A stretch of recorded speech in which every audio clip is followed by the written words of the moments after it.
close. We're getting close. Waiting for the red light. Okay, we're on air. Welcome to November 21st special called session of the Unified Government of Athens-Clarke County. We have agendas out in the hallway as well as parking deck vouchers, and the supporting documents for our evening are online at athens-clarkecounty.com. If you would please silence your electronic devices so that we can proceed without any distractions, and we appreciate your silence while speakers are at the podium addressing the commission. Clerk Spratton, will you call roll, please? Dickerson? Here. Sam? Here. Ray? Here. Bailey? Here. Neesmith? Present. Bell? Here. Harris? Present. Gertz? Here. Hamby? Here. Thank you. The purpose of tonight's meeting is to consider a contract with Athens Hospitality Holdings, LLC, and to enter into executive session for discussion of real estate acquisition and/or disposal. I move that we go into executive session. Second. We got to do citizen, yeah, we need to do a motion for, we need to do a motion for the special called session first. No? No, you gotta have citizen input. And then? Okay, all right. So we're going to have citizen input first, and then we'll do that. I had that out of order, so that's why we have the clerk here. Okay? Anyone who would like to provide citizen input at this time, you have 3 minutes at the podium. Give us your name and address, and we have lights up here to give you a 30-second warning. It'll be yellow. Madam Mayor, what is the citizen input about? It's about the contract for the Athens Hospitality Holdings, LLC. Thank you, ma'am. Okay. We have no citizen input at this point? Okay, so Madam Mayor, I move for suspension of rules. I'll second second. All in favor? Aye. Any opposed? Okay, so I jumped down to there. Okay, so I want to consider a motion regarding the contract. Are we at that point? I suggest you phrase that to the adoption of a resolution. which Okay. includes Consider a motion regarding adoption of the resolution and its associated documents. How's that sound, Bill? That's good. Okay. I'm looking for a motion. So moved. I'm looking for a second. Second. Discussion? Okay, everybody's read their material. Commissioner Gertz and then Commissioner Link. Thank you, Mayor Pro Tem. I appreciate it. This has been a project that we've had some lengthy conversations about, and I think it's going to be an asset to downtown economically. It's going to be an asset to downtown aesthetically, and really to our local economy broadly. I think about going back 7 or 8 years to our conversations with the advocates for the River District, or what became known as the Blue Heron Project. And a lot of the threads that kind of were infused in that project are in this one as well. The notion that you've got a public-private partnership and that you're stimulating an innovation zone. And I think what our Economic Development Department has done generally in recent months is really focus on those small and mid-sized businesses that are the lifeblood of this community. So I think this will help us really stimulate that sector broadly, and I'm looking forward to this getting off the ground and really seeing some comparable related projects. Okay. Commissioner Link, please.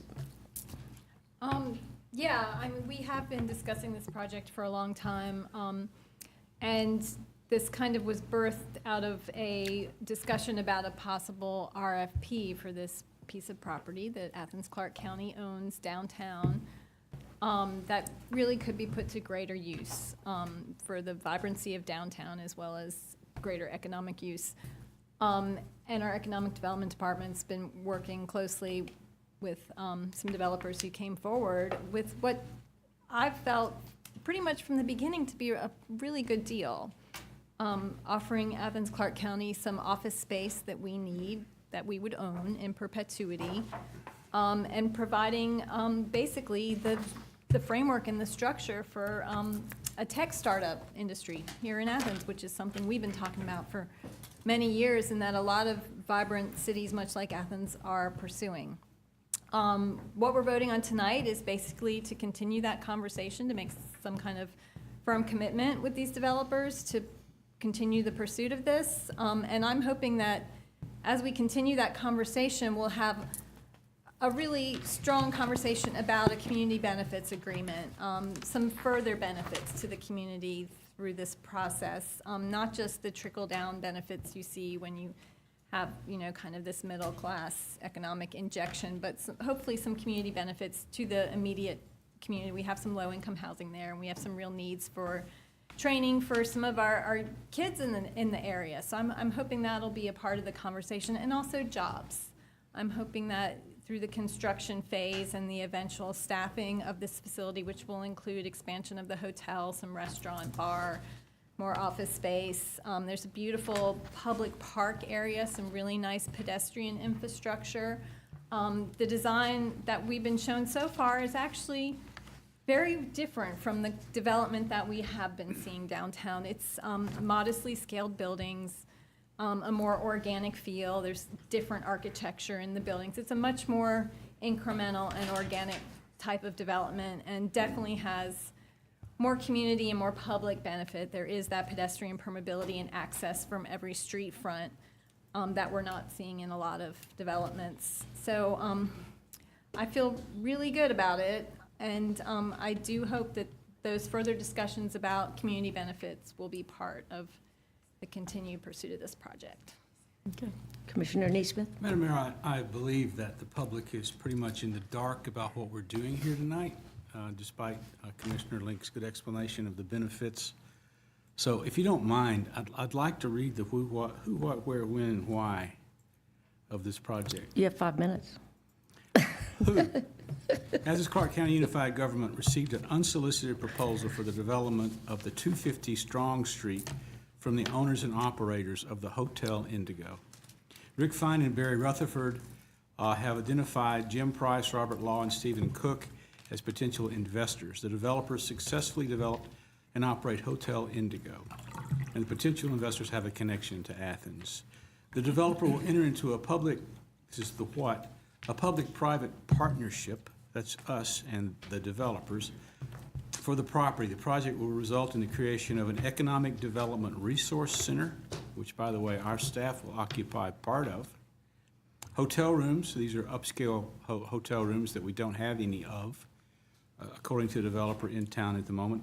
Incubation space for new businesses, for startups. Co-working space where or companies can rent an office and have the services they need in order to operate an office. Green space, rooftop bar, and a restaurant. After construction, ACCUG will own approximately 10,000 square foot condominium in the project. The government will own the office in perpetuity. The office will be used to facilitate the proliferation of new businesses, in other words, the Economic Development Department. The developer will create a $3 million fund for startup investment to help startup companies. When the letter of intent allows for 128 due diligence, followed by 60 days to create a binding master plan or purchase agreement, and once it's signed, closing will occur as soon as possible. Where the project will be located on the lot used as a surface parking lot in front of Hotel Indigo. And Clarke County government will abandon and sell Strong Street to the developer. How much? The government will be paid the appraised value of the property. The government will be reimbursed for early-stage professional fees, like lawyers, associated with the project. The developer-owned portion of the project will be fully taxable. There are no tax abatements or rebates included in this project. So I think that gives people a little bit better idea about what we're talking about here. And we've been working on it for several months, and it took a while for staff to very dutifully bring this to this state. So thank you. Very well said, and this is a first step in many. Right. Okay, any more discussion? We have a motion and a second regarding adopting the resolution and associated documents. All in favor? Aye. Any opposed? Motion passed. I'm looking for a motion to enter into executive session to discuss real estate acquisition or disposal. So moved. Second? So moved. All in favor? Aye. Any opposed? I'm looking for a motion to adjourn. Adjourn, please. Second? Second. All in favor? Aye. Any opposed? Okay. Moving on to the next agenda. so we will now move into the agenda setting session. The agenda for this is also out in the hallway, as well as the supporting documents are online, so that you can follow the details. And at this point, we would like citizen input on the items that are currently listed in the consent agenda. That's items 1 through 6. You have 3 minutes at the podium, and you will provide your name for us and address. Anybody on the consent agenda? Anybody behind the rail that would like to have more discussion on a consent agenda item, we'll move it down. Okay. Wow. Okay. We'll start with District 1, Commissioner District Dickerson. Items 1, 2, and 3. 1, 2, and 3 move down. Commissioner Gertz, Number 6, please. 6. Commissioner Link. 4 and 5, please. Commissioner Neesmith, have we covered everything you I think wanted? you pretty well got mine. I think we're good here. Okay. I'll try to make sure I get my looking over here a little bit better. That's all right. Okay, so now we'll look for public input on the original new business items, which is 7 through 16, as well as 21 and 22 that have been added, noting that 22 is title only for this evening. So is there any citizens' input on that? Come forward. You know the drill. Yes, ma'am, I do. Thank you very much. Tony Eubanks, 785 North Pope Street. I'm not sure exactly what you guys are going to talk about T-Splosh tonight, but I wanted to make sure that you guys are aware. I think that we were all pleasantly surprised by the margin of victory for T-Splosh, the 3-1 vote for versus against. And I think that speaks directly to the amount of citizen involvement in setting those items. I think you guys did a really good job of balancing what the citizens did and what staff came back with. I think it would be going a little bit far to say that the Citizens Committee got a little bit of staff pushback, but they did get a little bit of staff pushback, and I think you guys did a good job of balancing that. And the program, the slate of items that were included and the work that the citizens did in drafting that list of projects is directly resulted in that 3-1 margin. So what I'm here for tonight is to plant a seed for you. You got $4 million for Lexington, you got $4 million for Atlanta Highway, you got $4 million for Prince Avenue, and you got $4 million for West Broad that are not well defined at this point. I understand that there are concepts out there, but I'm here to ask you all to please include citizens' say in prioritizing the projects within those categories. I think that when I did a lot of work through myself personally and through Complete Streets Athens to push T-Splosh, and my adjective was it would be a transformative vote. Well, it's only going to really be transformative if we allow citizens to have a say in how those monies are actually spent within those buckets. I'm not worried about the pedestrian bike master plan because I think that we're doing our job to get citizen input on those, and we'll have public vetting in the middle of the process after the initial draft, several months before the final recommendations are made. So I'm not really worried about that as much, because I think we've built it into the process. But in terms of those $4 million buckets for those four items, I really recommend that you do something, some way to bring citizen input into that process. And I want to give you an example. When you allotted $65,000 for Prince Avenue improvements as part of the Pike Ped improvement project, the first project you attacked on Prince Avenue, chosen by staff, was the crosswalk on Hill Street. That was nobody's priority except for staff's. We've been waiting for RFBs on the crosswalks at Pope and Grady for however long, and we spent $10,000, $12,000 addressing the crosswalk on Prince Avenue, and it was demoralizing. So please do us all a favor and let's have some citizen input when we decide the priorities within that $4 million bucket. Thank you for your time. Any other citizens or visitors would like to give us some feedback? Okay. So Jean, did I start with the lower numbers at this point? Yeah, okay. All right, so we'll start back at number 1. And Commissioner Dickerson, I think you had some input or need some feedback on that? Well, so I asked staff, because it wasn't clear to me whether or not that, that redevelopments prior to this would be asked to go back and fix their stormwater. But the understanding I got from staff is that they'll be grandfathered in, or just apply to the new ones. So that was the main thing. I just figured I'd share that information, so. Excellent. So it wasn't clear. And Yeah, that this was one, that okay, was well, what I don't let me wanted. forget. Okay, I'll I- keep looking at it. Believe me.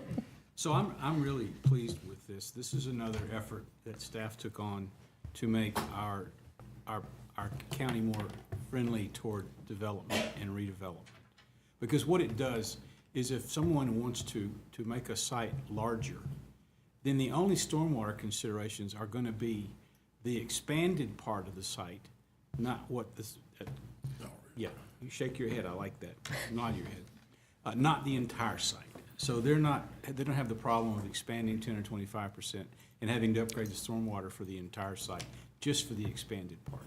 So this is very positive in my view. Okay, Commissioner Link? Yeah, I'm not quite totally clear on the implications of this. From what I understand, if a property wants to expand, and they're on a site that was developed years ago before we had any stormwater recommendations or requirements, if they want to expand, if they expand currently, they expand 20% or more of their existing impervious footprint, they're required to put in all the stormwater mitigation infrastructure, correct?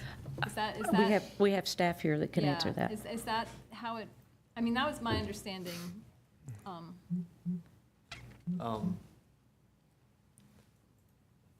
That might be something we'll have to, I mean, is that what this agenda item is saying, you know, with this, it talks about stormwater quality and stormwater quantity. And then 20% of the total site's impervious area. And then by passing this item, we would, that 20% would be eliminated, so they wouldn't be required to make any additional, come up to any additional stormwater standards. Is that correct? Even if they say they have a site that's completely paved and there's no stormwater mitigation because it's been developed for 70 years or whatever, they wouldn't be required to go back to, I know currently if they expand, they have to put in the stormwater mitigation. yeah, I think, I'm not sure if we can explain that real well right now, but we'd be happy to provide a little Yeah. narrative to I'd like a- specifically address that type of Yeah, scenario. I'd like a more clear narrative as to what exactly are the implications of this, because it's not exactly in layman's speak right now. And I do have concerns about that. I mean, there are lots and lots of properties out there that desperately need that stormwater mitigation. They're having negative impacts on surrounding properties. And, you know, when they expand, that's the opportunity to bring them up to code. Right. So I'm just, does anybody else here have Well- an alternate understanding of this item? Hold on. The notes that I had from our agenda setting meeting was that this was permit versus ordinance discrepancies were being cleared up. Maybe it's not as clear. Yeah, I'm really, I Yeah, feel I like mean, it's not I mean, crystal clear. that's the purpose of the agenda Yeah. item is to clarify some language to come into compliance Okay. with some EPD regulations. I think what I'm hearing from Commissioner Link is maybe an example of some practical applications Yeah. of Yeah, how I this mean- would apply. Right. I am And so concerned we about have- the practical Okay, application of it. so we'll get some more clarification, and then fine. Commissioner That's fine. Neesmith, does that cover you? And Commissioner Dickinson, some more clarification cover you, or do you want to Well, give some more? No, so my understanding was that right now, the modification removes the redevelopment exemption for stormwater quantity measures and the requirement to provide stormwater quality measures for 20% of the site. So it removes that exemption. We originally exempted redevelopment. Now we're saying, no, you can't be exempted. That's why I asked the question if they're grandfathered in. So they're not exempt from this point forward, if I understood correctly. But anybody that had redeveloped prior to this, we're not gonna go back and ask them to go back and fix things, Madam Mayor? basically. That's my understanding. Okay, Commissioner Neesmith? You're right, except for for one thing. The word site has been redefined. Site is no longer the entire parcel. It's just the part that's being redeveloped. So that 20% applies to the site, which is not the entire parcel. So we're going to get staff to clarify Yeah, I this. mean, it might- We could be here all night trying to Yeah, work yeah, it we out could. behind the It rail, might but be we'll, helpful if we could sit down with staff, Yeah. including planning staff, to understand the practical implications of right, this. we'll get some more clarification. We'll keep it off consent so that we've got continued dialogue about it, okay? Okay, We thank ready? you. You're welcome. Ready to go to number 2? Item number 2, Commissioner Yeah, Dickerson? that was mine, and my question had been, how much of Transit's budget had been covered in the past by the grant? And in amongst asking that, they determined there was an error. Maybe Justin would like to, or, Robert would like to explain what happened, but I got my answer, so. Certainly, it's our apology. We certainly need to update the agenda report to reflect it's actually 39% as opposed to the 48 as noted in the agenda item. So it's 38% of the operating budget and approximately 80% of capital. And that's consistent with what we've gotten in the past? Yes, ma'am. Okay, that was my question. I want to know if it was going up or down, if we Okay. were being asked for more money than we had in the past. So I'm good with putting it back if there are any other. Okay. Is everybody else good with this going back on consent? Yes. Okay, so moved. Number 3, I think Commissioner Gertz, you wanted to get some more clarification on that? That's me too. Oh, Yeah, sorry. okay. So, in reading this, I guess I just had some general questions, and I'll share them so we can get the answers together. It's called the Northeast Georgia Drug Task Force, but we weren't really told in the agenda report who that is. So I asked, and the answer I got is there are 9 officers. There's a record tech and a part-time detective, a record tech from Athens-Clarke, and then a part-time detective from Georgia National Guard. So there's actually 11. But out of the officers, there are 6 officers from Athens-Clarke County Police, 1 officer from the sheriff, so that's actually 7 from Athens-Clarke County, 1 from UGA, and 1 from Oglethorpe. So to me, it doesn't really seem like it's really Northeast Georgia. I don't know why they call it that, but my concern is that, it's a Northeast Georgia task force that we're funding almost entirely. And we're being asked to cover 58% of what isn't covered by the grant. And since now I know UGA's in it, I'm still kind of interested in how much, what do they contribute to it? Do they get grant money for their person? Same with National Guard. How is that being funded? Because we've got, like I said, 6 of 9 officers are Athens-Clarke County, officers. And then we've got a 58% or $300 and some odd $1,000 request to fund it. My bigger question, which I don't think I didn't see an answer for, was what is the actual data show? I mean, are the cases coming from Clarke County, or they're coming from Oglethorpe County? Like, where if we're putting all the money into it and the officers, are the task force working mostly in Clarke County, or is it half and half between us and Oglethorpe? Is it? Well, if we can't, yeah, we can find that out. Yeah, just kinda if you want to get a little more financial- percentage, I would think as a drug task force, it's probably not an isolated, I'm sure that's probably part of the regional part, but we have staff here for that. And we have the data for the investigations, misdemeanor arrests, felony arrests, and search warrants. We will have to dig a little deeper if we wanted to separate out by jurisdiction, so you can kind of see how that lines up in terms of, share of the activities that are happening. Right, and that would be not the resident, but the location of the offense. Is that Right. how that works? Right. Yeah. More questions? Well, the other thing I guess I was kind of interested in is whether or not this grant the funding for this is decreasing, if we're going to continue to be asked, to provide more of the funding for this. And as long as we're getting something that's beneficial and there's, to us, then I'm okay with it. But I guess I'd like to understand that a little bit better about how this benefits our community. Yeah, So, we'll get some more details on how that benefits our community in Northeast Georgia, sounds like. And Commissioner Harrod? Well, just to follow up on Commissioner Dickinson's request, so she had asked for looking at where the activities are taking place, but I would also like to know if there are other communities that will be contributing as well, or whether it's just us and the feds and Okay. UDA.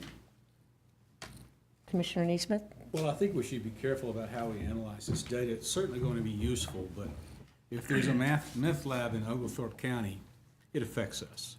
And if the arrests are made in Oglethorpe County, that affects us. So I think we've got to be real careful. That's why it's a regional task force, because the drugs don't get made and stay in Clarke County. That's all. So let's be careful about that. Okay, has everybody gotten their questions to staff? Okay, we'll definitely leave this off consent agenda to, number 4. Was that Commissioner Gertz? Oh, Commissioner Link? Okay. I lost track, thanks. This is to expand some of our sidewalks. You know, we approved 3 of these projects, 380 feet of sidewalk on Lexington Highway, 200 feet on West Broad, and 873 feet on South Milledge. It's about 1,500 feet or so of sidewalk, if my math is right, at a cost of about $770,000. So I just want to, I mean, we get lots of requests. We have so much need for sidewalks, and I just thought it was important to air this, how expensive it is to build these sidewalks. And that's where, a nice chunk of our T-SPOS dollars are going to help us out. We've got miles and miles of sidewalk needs, and this is just the teeniest, tiniest dent in that list. I am curious to know what percentage of our overall sidewalk deficit does this represent? And I'm wondering if these are all in public right-of-way. From what I can tell, there isn't any property acquisition required in these, correct? Yeah, that's correct. They're all, there's no additional right-of-way that's needed Okay. necessarily. So It's that all brings- ready to go. So this is like your cheap and easy sidewalks to build. When there's property acquisition involved, those costs go up even more if you have difficult terrain. As best I can tell, these are pretty flat level areas as well, where there's already paths worn. I've walked at least one of those paths. And I mean, I hope that, recognizing this high cost, that as we move forward with, completing or making a bigger dent in that sidewalk deficit, that we can explore options for lower cost sidewalks, even gravel paths, and it would make a big difference in some areas. I know there's ADA requirements, but I'm hoping that, recognizing this high cost for this little piddly amount of sidewalks can start that conversation.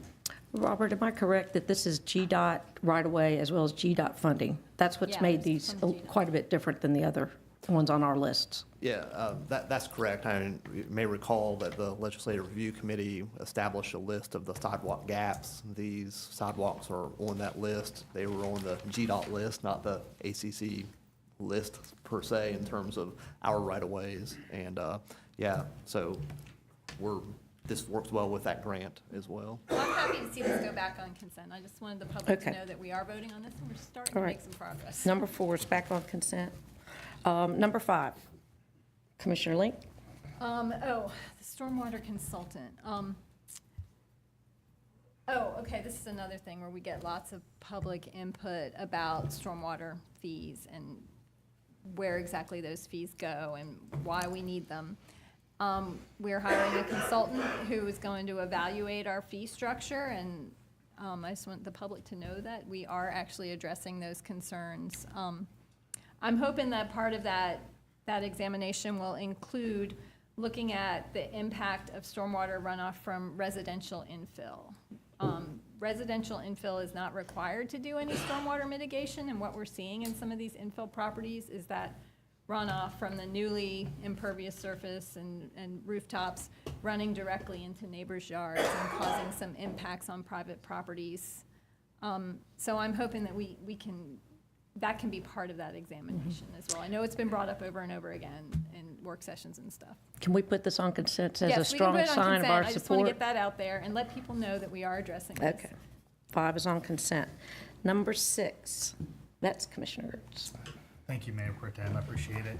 A lot of folks who drive the loop kind of on the northern arc might be familiar with the lake that's just off MLK. If you're coming from Athens Tech, sort of toward Prince Avenue, you notice the lake that now staff is proposing, be put out to public bid. And I had a couple questions just about the transition from public ownership of that parcel to private use of that parcel. And I wanted to know if that lake, in addition to kind of serving as a potential draw source, is serving some stormwater remediation function right now, given that it's right next to the loop. And if a new owner would be required to maintain that function if they were to use that property. So, in the agenda report, it talks about how this serves no function, and you should take that literally. in terms of stormwater, in terms of water use, whatever it might be. In all reality, in terms of the public use and benefit, we can't see any benefit for us to help answer that. Through the proposal process, if this was eventually approved, one thing that we probably would like to see is that one of those boxes that we'd like to see checked is a successful proposal would be somebody who's going to take care of this, fix the dam, quite frankly. That's really what this is prompted, is that it's just, as the agenda report talks about, it's just not worth the funds for us in order to fix that dam for no public use. But if somebody else has a use for that piece of property and they want to include that body of water in it, then that's something we'd like to hear about. Okay, Just continue. to follow up on that, so staff's perception would be that ideally an applicant would maintain the lake, rather than getting rid of the dam and discontinuing the presence of the lake. I'd have to check with public utilities about the,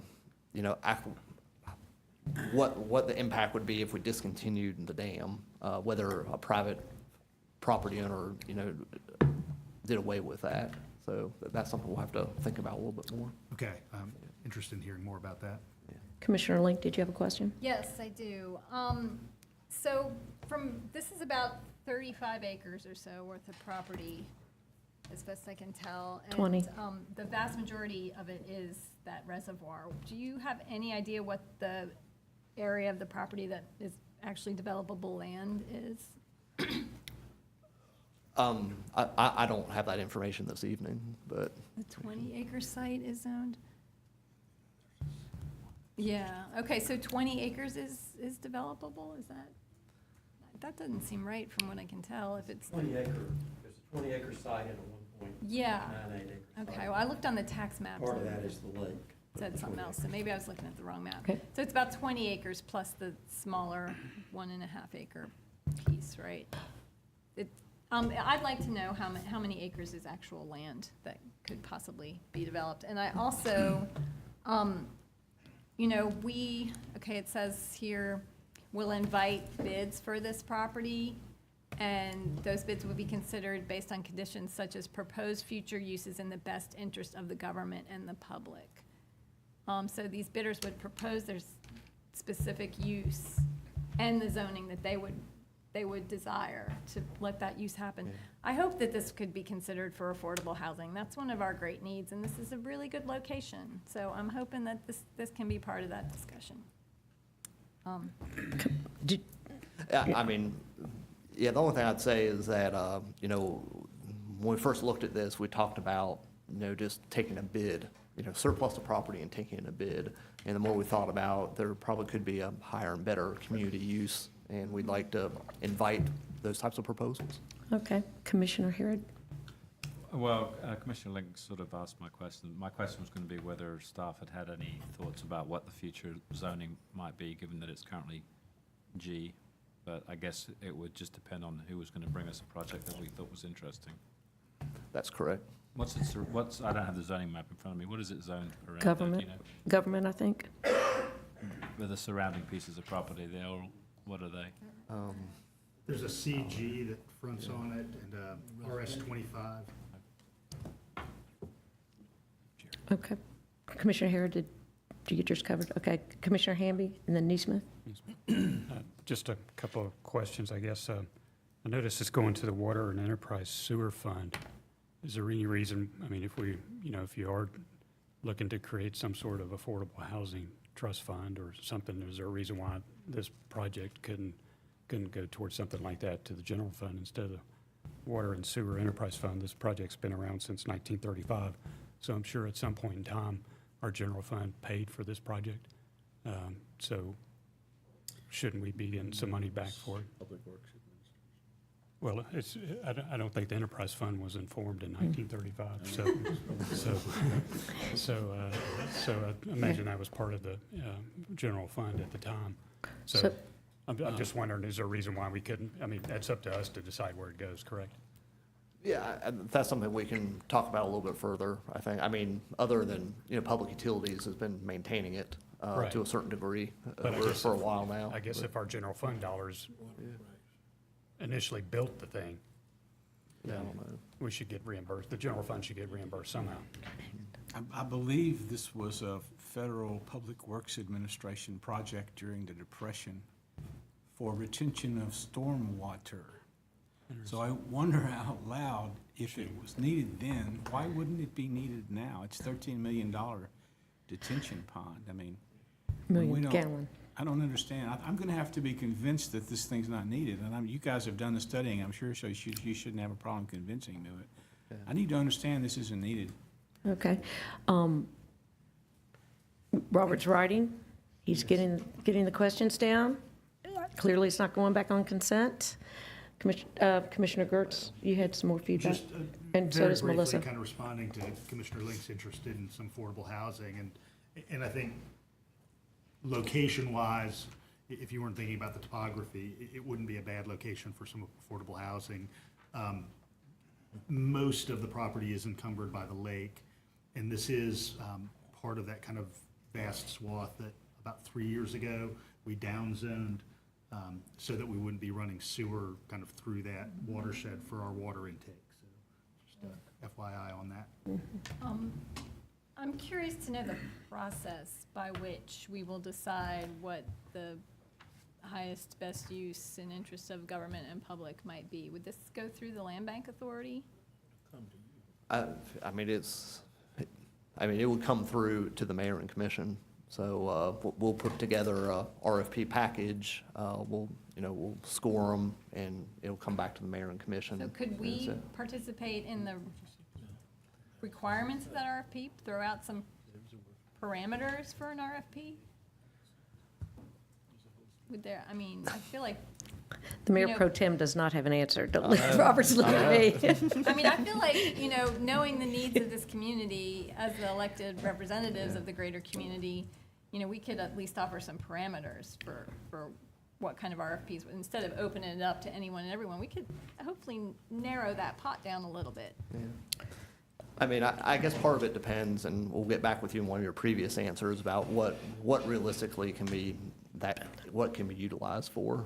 And, but let's put a little bit more thought into that, Okay. into the process. And we did not describe the process as to how, real specifically, as to how that would be in terms of timeframes and all that type of thing. So let us may define that a little bit more. Yeah, I mean, I would like some indication of what that process would look like. Okay. This Thank is a new step for us. That is true. Okay, does that answer, has everybody gotten their questions out for staff on number 6? And that clearly will not go back on consent. Okay, we're down to 7. Does anybody have any questions or need more clarification on the case management system vendor selection? Commissioner Neesmith. So as I understand this, we bought it, and it doesn't work, and we're buying it again? Is that what we're doing? What happened? We tried to buy it, but we never got it. Oh, that's right, we never got it. So we did have a bidder, a most responsive bidder. That's been- right, you couldn't come honestly, to terms with. Yeah, we've been trying to negotiate with them All ad right. nauseum, and it's never worked out, and they mutually withdrew from our negotiations, and so we're going to the second proposal, which I think will hopefully bear fruit. Thank you. Might we put this on consent? As far as I'm concerned. Shall we? Yes. Let's do it. Okay, 7's on consent. Number 8. Can we put this on consent? Wait, hold on a second. Lease agreement? Yeah, I have a quick question about this. Commissioner Link? Okay, I'm trying to pull it up here. This lease agreement is for $1 a year to lease this property to the cottage, and I am certainly supportive of these super low rental or lease agreements with our nonprofits that do such great work in our community. I'm curious to know how we determine which nonprofits qualify for this kind of lease, because I know we have other nonprofits that are actually paying significant costs to lease some of our properties. We can So get that I would like process. to know that, and maybe even a list of what those properties are, who's in them, and what their costs are, and why. Robert? Matt, I think that's been a common question. We've provided that information before, and we can do that again. Part of it, we have different agreements with different tenants as to what do we maintain. I mean, in some circumstances, they maintain it, some circumstances, we maintain it. And, you know, that might drive the price to a certain degree. But yeah, we can provide that again. Okay, does the cottage do the maintenance on this? Yeah. We do the maintenance, so they're not even paying maintenance costs. But they are doing an extensive expansion and raising funds for that, is that correct? So So they are they're improving the property. they're doing major They're improving the improvements, which is property. part of the lease agreement to give them more Okay. time with that agreement, is that correct? That's correct. Commissioner Dickerson? Well, according to item 6 under facts and issues, it says the cottage is responsible for all operating utility and maintenance. Okay. And it's just structural repairs which we're responsible for, which is what we've done with other agencies, so. Okay, so we'll get that information to you, but your support of it, can we, come on, Commissioner. I'd like to make a comment. Bailey, sorry. That's all right. I know, you I'm over predicted here it. behind your back. You weren't looking at me. Of course, we have nonprofits that serve the whole community, and we work with them as best we can and in the most even manner we can. But the cottage is actually providing us services for our citizens that we would normally have to provide the staffing and facilities for. So in this particular case, this one particular nonprofit, and there's others like this, but they're actually saving us quite a bit of money and providing a valuable service to our community. So there's certainly one that should get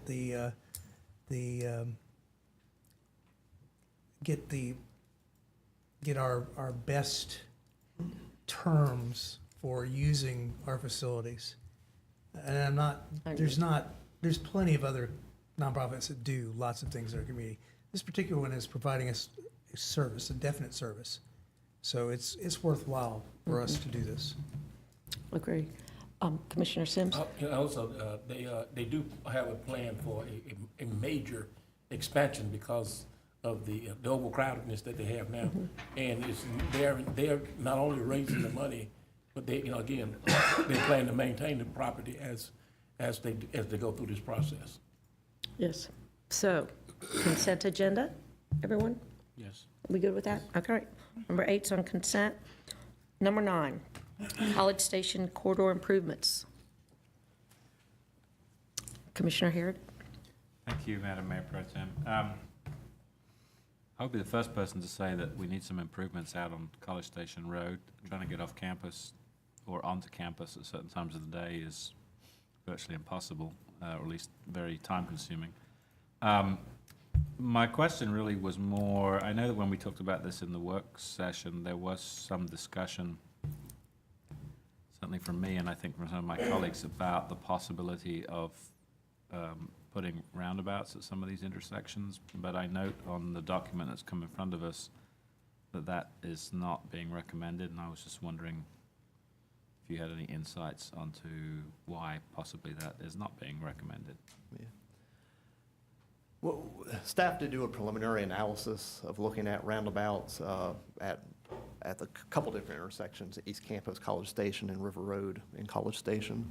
And in both cases, they're extremely expensive. You're talking about a minimum of $2.5 million for a roundabout. But probably more importantly is the size of the roundabouts in terms of how it'd be multi-lanes. You'd have slip lanes, you'd have probably 2 lanes in the middle in order to keep traffic flowing. And just in terms of, at this point in time, it wasn't evident to us that it would really benefit the traffic flow with doing a roundabout, and also its impact on pedestrian crossings and so forth as well. So, and we've done a preliminary analysis of that. I don't know if we've really done a deep dive of it, but as of this point, staff feels that this is the best methodology in order to make some changes. So, so you just said that you were all looking at two intersections, and they were about $2.5 million each, more or less, I guess, after you've purchased land, if you need to. But unless I'm misreading this, that is about the same. I mean, it's saying here capital expenses of $4.9 million. So cost-wise, it seems to be pretty much a wash. Or am I misreading that on the budget information at the top there? So it seems to me that if the price of the 2 different options is pretty much a wash, then you know, we should be focusing more on the specifics of whether a roundabout in the long term will improve the corridor, rather than maybe thinking just a few years down the road. Right. Well, and we can proceed, you know, at the voting meeting, how the commissioners want to proceed. I mean, I guess roundabouts also, you know, this is a little bit more of a comprehensive look at College Station. Roundabouts certainly affect that at least one of those intersections, possibly 2 of those intersections. There's also the interchanges with the loop that roundabouts may not necessarily address. This project does address some of those queuing and those stacking issues in terms of getting on and off the loop and making those types of changes as well. So I don't think a roundabout does away with those types of improvements and those needs as well. And I don't disagree, but I mean, to me, as somebody that travels along East Campus Drive and College Station Road, I mean, that's the intersection where the traffic really gets backed up because of the lights. And where, I mean, the whole point about traffic circles or roundabouts, whatever you want to call them, is that they keep traffic moving. So if we were to look at anywhere, that I would think that would be a reasonable location. Now, again, I'm not a traffic engineer, but just in my experience, I have gone around a lot of roundabouts. And I think one other thing that we still need to look at is the complexity of those roundabouts. There might still be lighted, and there are, I know all of us have traveled different cities where you have roundabouts where you do have lights to enter and exit roundabouts, and that might still be necessary. So some of these expenses would not necessarily go away just because our roundabout's installed in terms of what this project is already asking. And just one final, and I understand certainly the railway track there makes it a little bit more difficult, but nevertheless, I'm a big proponent in measure twice and cut once. Commissioner, what is your name again? Gertz, Commissioner Gertz. Gertz. It must be the chair that calls it. Commissioner Hamby. So I was only going to try to get worked up over one issue tonight, but it looks like there's 2. So try to keep this brief for my sake more than anybody else's. But I noticed that, I remember at the work session, we talked about the medians, and I noticed we're taking out some of the trees in the medians, and I seem to recall that some of the discussion centered around, well, we can make up for them somewhere else on the street. I'd kind of like to see where else we're going to make up those medians that were taken out on the street, just to be a little bit more specific about that. So if we are, you know, that's one of the big things about our corridors that we've been having discussions on, is how to make them look better and make them look nicer. And certainly, I always point to College Station Road with the trees in the middle there as ideal for a lot of the ways we'd like our corridors to look, and setting the standard of taking some out to put in more pavement. I don't think coincides with some of the stuff we're trying to say about the other corridors that we're trying to fix. So if you can identify some other areas along College Station that would be ideal for some additional planted medians like the ones that you see now, that would be good. But I'll also follow up on what Commissioner Harrod, I think, is trying to get to, And remembering back at the work session, looking over the materials, we're seen to be solving a problem that's going to get us 10 or 20% better than what it is now. You know, I would hope that we would look to see, okay, well, that's not good enough. You know, why don't we look at, if we're going to try to solve a problem, let's really try to solve the problem, not just get the 10 or 20% better. Let's go for the 80, 90, or 100% better. And that's where we ought to be investing our time and efforts and seeing what it does cost and figuring out how to meet those costs. I understand, you know, what good is it just to do a 10 or 20% better in time if somebody's only going to wait if they're going to have to wait a minute longer? Is the effort really worth it? Really? But if we solve the problem long term for future commissions and the community that we're trying to serve that utilizes this road on a daily basis, and let's actually solve the problem. Commissioner Dickerson and then Gertz. So I'm gonna piggyback on what those two commissioners said as well, and I think that the analysis should consider how two roundabouts might impact or affect positively those other intersections. And we're looking at this holistically, not just, you know, a few things. So if you're looking at the whole thing and you were to put in, I mean, I'd be interested in seeing if you were to put in two roundabouts at the two locations that staff thinks they need. I actually don't see why you couldn't put them in at the loop, but, you know, I mean, I've been many places. I mean, Europe's got them all over the place over there, and I know staff had an opinion about that. I wasn't at the work session, but I did get a long email response back from the manager's office that staff submitted information on about that. But it seems like to me, the analysis on the conceptual plan should include, okay, well, if we did two roundabouts, do we even need to worry about the other two the loop or carving into these medians? I don't know. I mean, that's what they're supposed to tell us is, you know, if we did that, then what would be an option B if we did a little bit of both? You know, what would be the cost if we did, like, maybe we do need to extend one or two of those median cuts, you know, cut into the median further to give more access for people who are heading, you know, westbound on the loop from College Station or eastbound. So I think it's important that we get that information. The agenda report notes on item 8 under facts and issues, it says there are other projects that are looking at roadway improvement programs. And I guess my question was, and I asked this in my email, since I wasn't at the work session, I did ask, how do we know, and I'm not, certainly understand College Station needs some improvements, but how do we know that we're gonna get a bigger bang there than we would anywhere else? And we don't really know that either, because they haven't completed the ranking of those. So, like, are there bigger issues in other areas of our community? I mean, I can think about Lexington Road, which of course, that's gonna come up hopefully with GDOT's improvements to that intersection at the loop there on the east side at Barnes Shoals. But just to get an idea, because a lot of this was based on crashes, and a lot of it was based on rear-end crashes, which apparently are increasing at a higher rate because people are texting, trying to look at their phones or whatever, and not paying attention to people in front of them. So it just seems like there's still a lot of questions I have about how, you know, what's the best conceptual plan for that area. I'd like more information on that. So. Okay, and you've said you've emailed that, and maybe that's okay. more information that all of yeah. us should get back? Maybe we should all be getting the answers to I those think questions? Yeah, and I don't know, actually, it doesn't look like it did go out to everybody. So It went maybe- back in September, so I'll forward that out to everybody.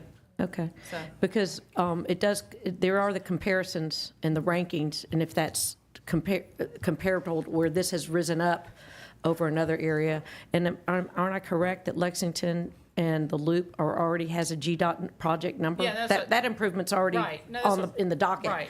Where I don't think there's a loop improvement with GDOT yet for this section. I think we're trying to limp through when it does, but Right. that was just my impression. but I think the key thing is that whatever we do, and I would agree with Commissioner Hamby, whatever we do, it needs to be more than like 20, I mean, we're seeing a 22% increase. I mean, and I realize staff says, well, this will get us, if we do what they're recommending, it'll get us beyond, because we're approaching a bad situation. It's only gonna get worse, but what can we do to really impact all of that area better than just a 22%, you know, for the kind of money we're gonna spend, so. Okay, understood. Commissioner Gertz, you had some Yeah, two things. I mean, things to say? One sort of a micro level, I guess, question, and I'd just like to offer sort sort of a second to Mike's suggestion that we look for some additional planting areas. I mean, like he mentioned, I often point to this as one of those areas that we ought to use as a template for what some corridors could look like. I'd love it if Commerce Highway or Atlanta Highway had the volume of plantings in close proximity like this area. And so I'd like to see that template for where we'll be going with additional plantings on this corridor. On the funding question, I just want to make sure I understand the big picture. At the very top where the budget information is provided, the $4.9 million, that's the total amount we have for road and intersection improvements in that pot. Is that correct? Based on some funds that have already been expended on other projects? Yeah, yes, that is correct. Okay, and then I just want to make sure, so down in facts and issues, this total project, if all of these improvements that are sort of punch listed here are completed, that's 2.6 million? That's correct. Okay, good. I just want to check on that. Okay, Commissioner Neesmith? Well, as someone who goes through College Station Road, through East Campus, all the way up to the Loop, I can tell you that I don't see how the lane reconfigurations at College Station, East Campus are going to accomplish a thing. All of the issues there are caused by traffic backing up. And it seems to me that leaving that alone and looking at, let's do some engineering on a roundabout at River Road and East Campus Drive, because that's a major point of traffic contention. If traffic could flow through there, then the problems to the north would go away, the ones on East Campus. Likewise, the next bottleneck is at the Loop, going to the left off of East Campus. But that's not so bad. It's that darn River Road intersection. I think we're hitting a fly with a sledgehammer here. I think we could solve this problem, and I'm not a traffic engineer. I just play one on TV. Gotcha. But And the camera's on. yeah, so I think the River Road as a roundabout should be looked at all by itself. Okay, well, we have work session material on this as well, and it sounds like we need some more feedback on the roundabouts. I remembered when that discussion that there were too many lanes involved to fit a formula for a roundabout. But that was just, I heard that, and that's as far as I got. So it sounds like go ahead, Robert. And that's true. I mean, obviously the property owner is a university. I mean, that's just one of the challenges with the roundabout is certainly we're going to have to engage with the university at a much different level than we have engaged with them on these projects. And, we'll have to see. And so I think one of the commissioners brought up the issue with the railroad, and that impacts the alignment of the roundabout. So I'm not saying those things can't be worked through, but those are certainly obstacles that are not present in the current recommendation. Gotcha. And I just wanted to share that I was doing a little bit of outreach on the potential of moving the crepe myrtles that would be affected and planting them towards the new bridge. So we have grass medians without the crepe myrtle, and if we have to take some up, if this moves forward, that when those come out, that we might team up with UGA, who seems to have big plant moving equipment, that they could be moved as appropriate. But back to the other topic. Well, I was just going to say, I mean, there are plenty of roundabouts around the world that have 2 lanes of traffic going around them. And a slip lane. And a slip lane. And it's also possible, I recognize with the railway track, it makes it the intersection of East Campus and College Station a little bit more difficult.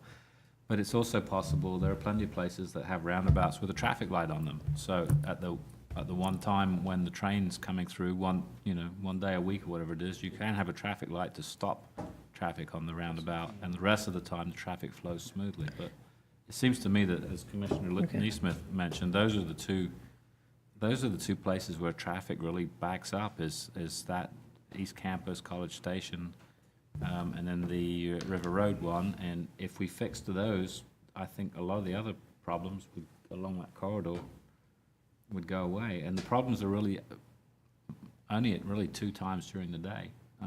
Now again, maybe it wouldn't work, but I would like to have a more serious report on why they won't work, rather than simply it's not going to work because it's too difficult. Right, and it sounds like you're not the only one. The other question I have in that discussion is, because I frequent that as a pedestrian and driver as well, is each bus, whether it's a school bus or UGA bus or one of our buses, has to stop at the railroad track. So a roundabout, and, you know, you try to do a roundabout of a railroad track and all those vehicles are mandated to stop. That could be the deal breaker with that as well as the space. But, well, it sounds like we're going to get a lesson more on roundabouts for this topic. Okay, so has us, any more insights or input for number 9? Okay, moving on to number 10, Trail Creek Park Master Plan Revision. We ready to put that on consent? Commissioner Gertz? Just briefly, the public may not have seen this, although it indicated there were quite a few members of the public who did attend the open house. A lot of folks probably know that at Trail Creek Park, SORBA, the Southern Off-Road Biking Association, with volunteer labor, put in lots of off-road bike trails several years ago, and they've been wildly popular. And this is sort of a corollary activity where young children would be able to train on this track for doing off-road biking, and it'd be another donation. And so, like we often find with our park spaces, there are new things that people are interested in, pickleball and off-road biking, and so it's nice to be able to accommodate them, particularly with some donations. So thanks to members of SORB out there who are interested in bringing this to our community. Yeah, it sounds exciting. Shall we put this on consent? I'd love to, and we, Let- Commissioner in fact, Sims. they are actually, so, they're hoping that we get this done so they could actually start Get going. as soon as we vote on it. I mean, that's just how ready they are. I wish I'd have put it on the thing earlier I mean, today. they really would like to have this in place as close to the beginning of the year as possible. Okay, consent for number 10 then. Number 11, acquisition of North Athens School property. Any questions? Commissioner Link? Yeah, I just want to make clear that when we vote on this, we are just voting on the acquisition of the property. Any considerations for demolition or rehab or whatever will be voted on at a later date, correct? That's correct. This is just to enter into the intergovernmental agreement with the Board of Education. I think Okay. the other activities would come back before the mayor and commission. Okay, and if and when we do propose to demolish this structure, which is the North Athens School, which is this historic African-American school over there on the Barber Street vicinity near the chicken plant. If and when we do propose to demolish it, would it be subject to that 90-day review? If it's county property, if it's ACCUG property, does that review apply to a property? Based on a property 50 years old. Yeah, it's definitely more than 50 years old. So does the county have to comply with that 90-day review ordinance? No, I believe that ordinance only applies to single-family structures, not No, necessarily in our it ordinance. applies to commercial structures. Well, we'll look into it. Yeah. Get a we'll get I want to know if the clarification county on is exempt from that 90-day review. Is that it, Commissioner Link? I think so. Okay, Commissioner Gertz? Thank you, Mayor Pro Tem. So we're suggesting using the Public Utilities Fund for this $400,000 purpose. And, you know, the agenda report makes it clear that this is something of a placeholder use, that it may have some other future use that's different from that of public utilities. And so I guess I'd be interested in knowing, is this the ideal fund for this purpose, or do we have a capital fund for economic development that could also be used for this?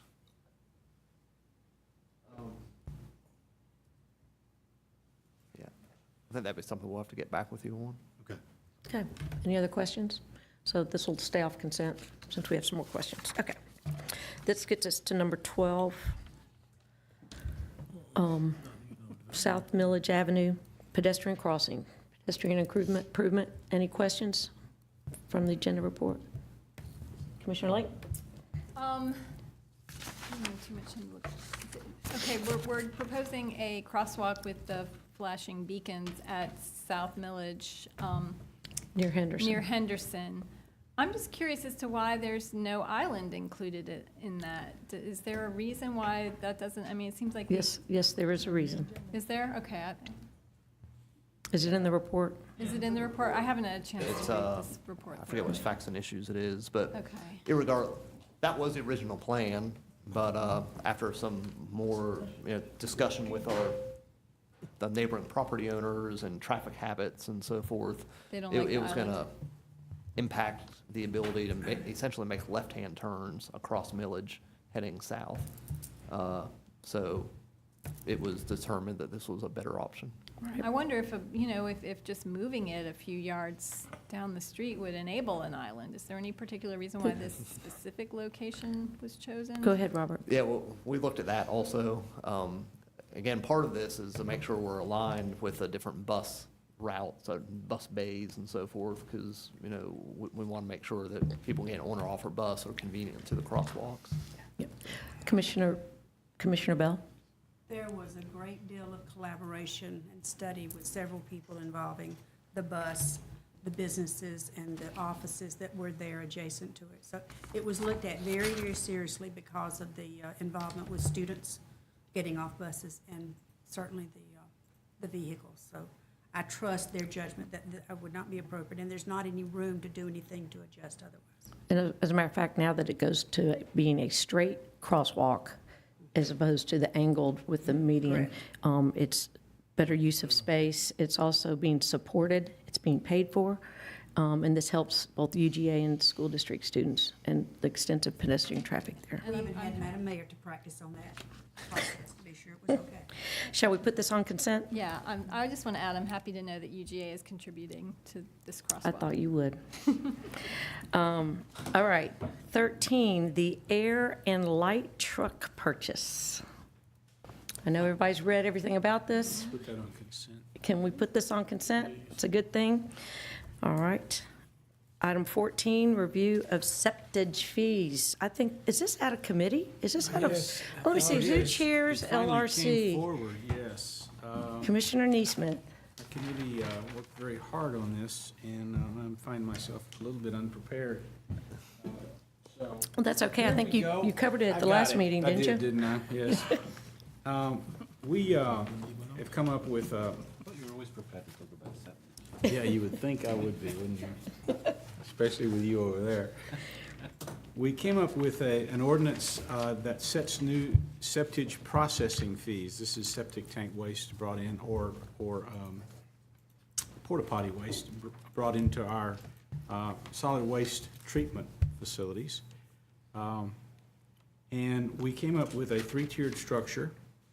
And basically, it's one price for septage that originates within our county. Actually, it's a two-tiered structure, isn't it, Andy? Help me out here. And the second tier is for septage that's coming from what we call the J-boom, which is Jackson, Barrow, Oconee, Oglethorpe, and Madison counties. And those are the two tiers. The idea being that we wanted to protect our watershed by taking care of people from those counties, and the other being that it's difficult to break even on processing septage. We've been getting septage from Fulton County and Gwinnett County. And, why? Why? It must be because we're cheap. So there's one outstanding issue to consider, and that is one we struggled with. We decided not to bring it forward, but we're also still open-minded about it. I want you to think about it. And that is, would it be an economic development benefit for us to process septage outside of the J-boom geographic area if it was brought to us by a business that's located in Athens-Clarke County? So we struggled over that, and I'd like for you guys to think about it and see what you think. So But that's not what's in this proposal. that is not That's in this. That is not in our draft That was the part that ordinance or didn't come resolution. forward. Okay, so everybody's got the report from the Legislative Review Committee. Melissa Link?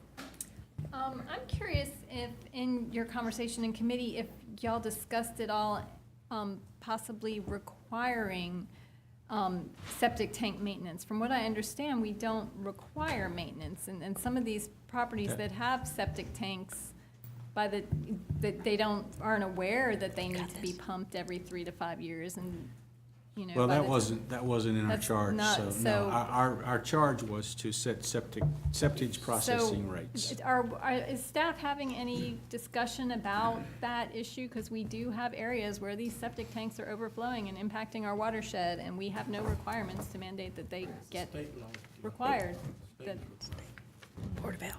Yeah, I mean, Go ahead, Robert. as far as I know, kind of like what Commissioner Sims was saying, the state health department really is the primary regulatory agency for that, and so that's not something that's really on I our mean, radar at this point. We've had this discussion on the Board of Health, and, from what, I don't know, maybe Commissioner Bailey can recollect as well, but from what I understand, it's up to the local governments to make those local ordinances that are actual requirements for maintenance.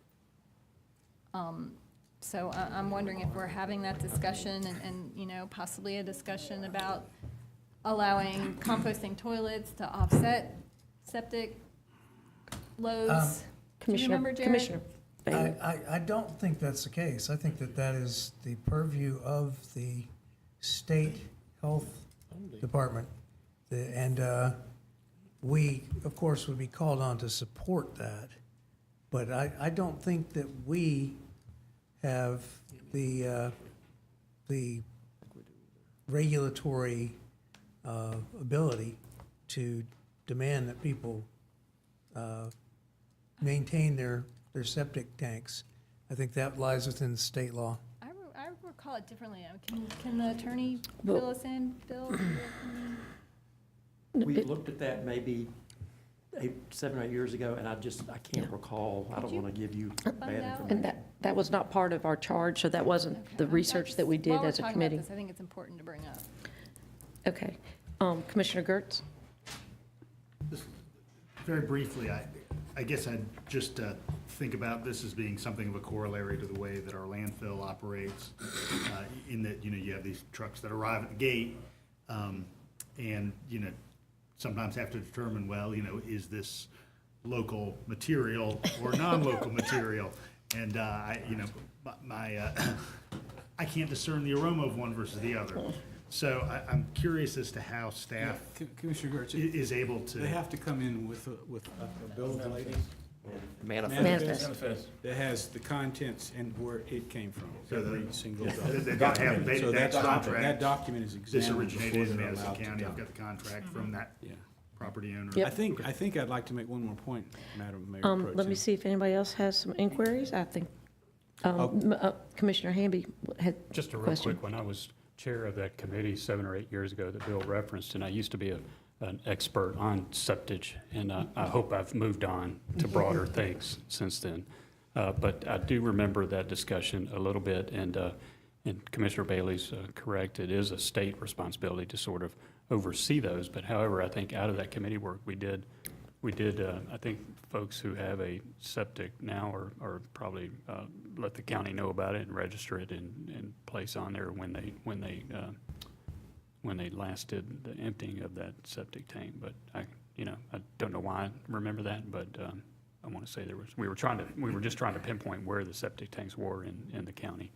And that, which has, I thought it had been, and that kind of helps us keep track of where there may be some problems that arise. Commissioner Neesmith? I think it's worth noting that, and we had a lot of good industry input into this, our septic tank company here. And one of the issues is if you make the fees too high, people delay the emptying of their septic tanks. So we took another approach. We did raise them, but instead of taking a big raise all at once, we did something we've talked about before, and that is have a little raise in the rate every year. In this case, it's for 5 years until it basically doubles. That way we can, as we've said before, let's not all of a sudden have to raise rates 250% because we haven't raised them before. And when we get to 2023, we can raise the rates by resolution, not by writing a new ordinance. So we're making this process easier for managing the rates. Some might say it's an incentive to go ahead and empty your septage, Yeah, get before your the septic rates tank taken care of in the next 2 or 3 years before it rises. But Commissioner Well, Dickerson? there's also another incentive, and that's to use new technology. There's emerging technology for how to handle septage, and it may be that a private contractor, private business in town might decide to invest in that over the next 3 years, so that we might be sending a lot less septage to our facility, which would make our life easier and perhaps produce a new product in the market. So there's some opportunity there. So I think the gradual increase makes a lot of sense. Okay. Sounds like Shall we put this on consent? Has everybody gotten their feedback? Okay. 15, we're looking at the T-Splost 2018 budget. We have had a lot of questions and back and forth. Commissioner Neesmith? Well, first of all, I just went to a Greenway Commission meeting, and they're a little concerned about the schedule as far as using T-Splost 2018 for Greenway projects before the main project of the T-Splost 2018 Greenway Commission, which was the MLK part of it, is completed or even gets started. They agree that these are all worthwhile and they need to be done, but they're asking me to ask staff to provide them with some context of the MLK project. And I know we haven't engineered it, we don't know what the cost is gonna be. But the question is, when we get through what these other projects that we're using 2018 money for, will we have enough money for the MLK project? So I'll leave that there. Okay. The second thing, if you don't mind, is I am providing you with a commission-defined option, which is, of course, for my favorite project, which is the neighborhood streets acquisition, it's called in the reports. And what I'm asking is, because the owner of the streets in one neighborhood that inspired this referendum is ready to do a quitclaim deed. So land acquisition is not problematic. The other is in the schedule, we don't have it starting until July of 2019. This street acquisition project, of course, is a pavement improvement project. It's a bit of a pavement improvement project on steroids because we have to bring the street up to our standards. It hasn't been repaired in 25 or 30 years. So what I'm asking is that we move $250,000 out of the pavement rehabilitation in July of 18, move that back to 2019. So take that money out of pavement rehabilitation and put it in 19, and then move $250,000 out of the Project 17 acquisition of private streets, move that out of 19 into 18. Because that is a street improvement project, but let's get that one done. Because people are suffering. They can't sell their houses. Their property values are declining. The neighborhood is declining. So that's what I'm going to be asking my commission-defined option is to bring that project forward. Right, and you've sent that out for us to read? Yes, I did. You have a copy of that in your email. Commissioner Hamby? Thank you. I just have a few maybe questions that don't necessarily need to be answered tonight, and then some observations, I guess. I noticed on the, let me pull this up here, I'm sorry, y'all. On the thing here, on the agenda item, that Jacobs is getting almost $3.463 million. And I will say they've done a good job for us on all of our SPLOST projects that we've had so far, and I appreciate that. I do, however, have some questions about this as it relates to the schedule. You know, so their contract in facts and issues or history, whichever one it is supposed to be you're asking us to approve a 5-year contract or a 6-year contract as opposed to a 5-year contract. So I guess, and I'm, I understand at the work session it was presented that all these projects will be done, average 14 months ahead of schedule. So if that's the case, why not just offer a 5-year contract instead of a 6-year contract? That way it gives a little bit more of incentive to actually get those projects done. When you offer, I understand there may be some projects that sort of take a little bit additional time, but the whole point and the whole selling point of this whole T-Splost project was that we were going to get this stuff done quickly. And we sold the citizens on that. We sold ourselves on that, and we've trying to do it with our county government as well and staff. So I just feel like we need to honor what we were mentioning to the citizens, and they did pass us by quite a large margin of borrowing that money. And really, there's so there's that component of it. So 5 years instead of 6 years, and I notice even in the 6 years, you have an option for a 1 or 2 year renewal, so it drags it out even more. The other question is, so that's 3.4. Then you have a program administration budget of 3.2, and then a project management budget of 2.6.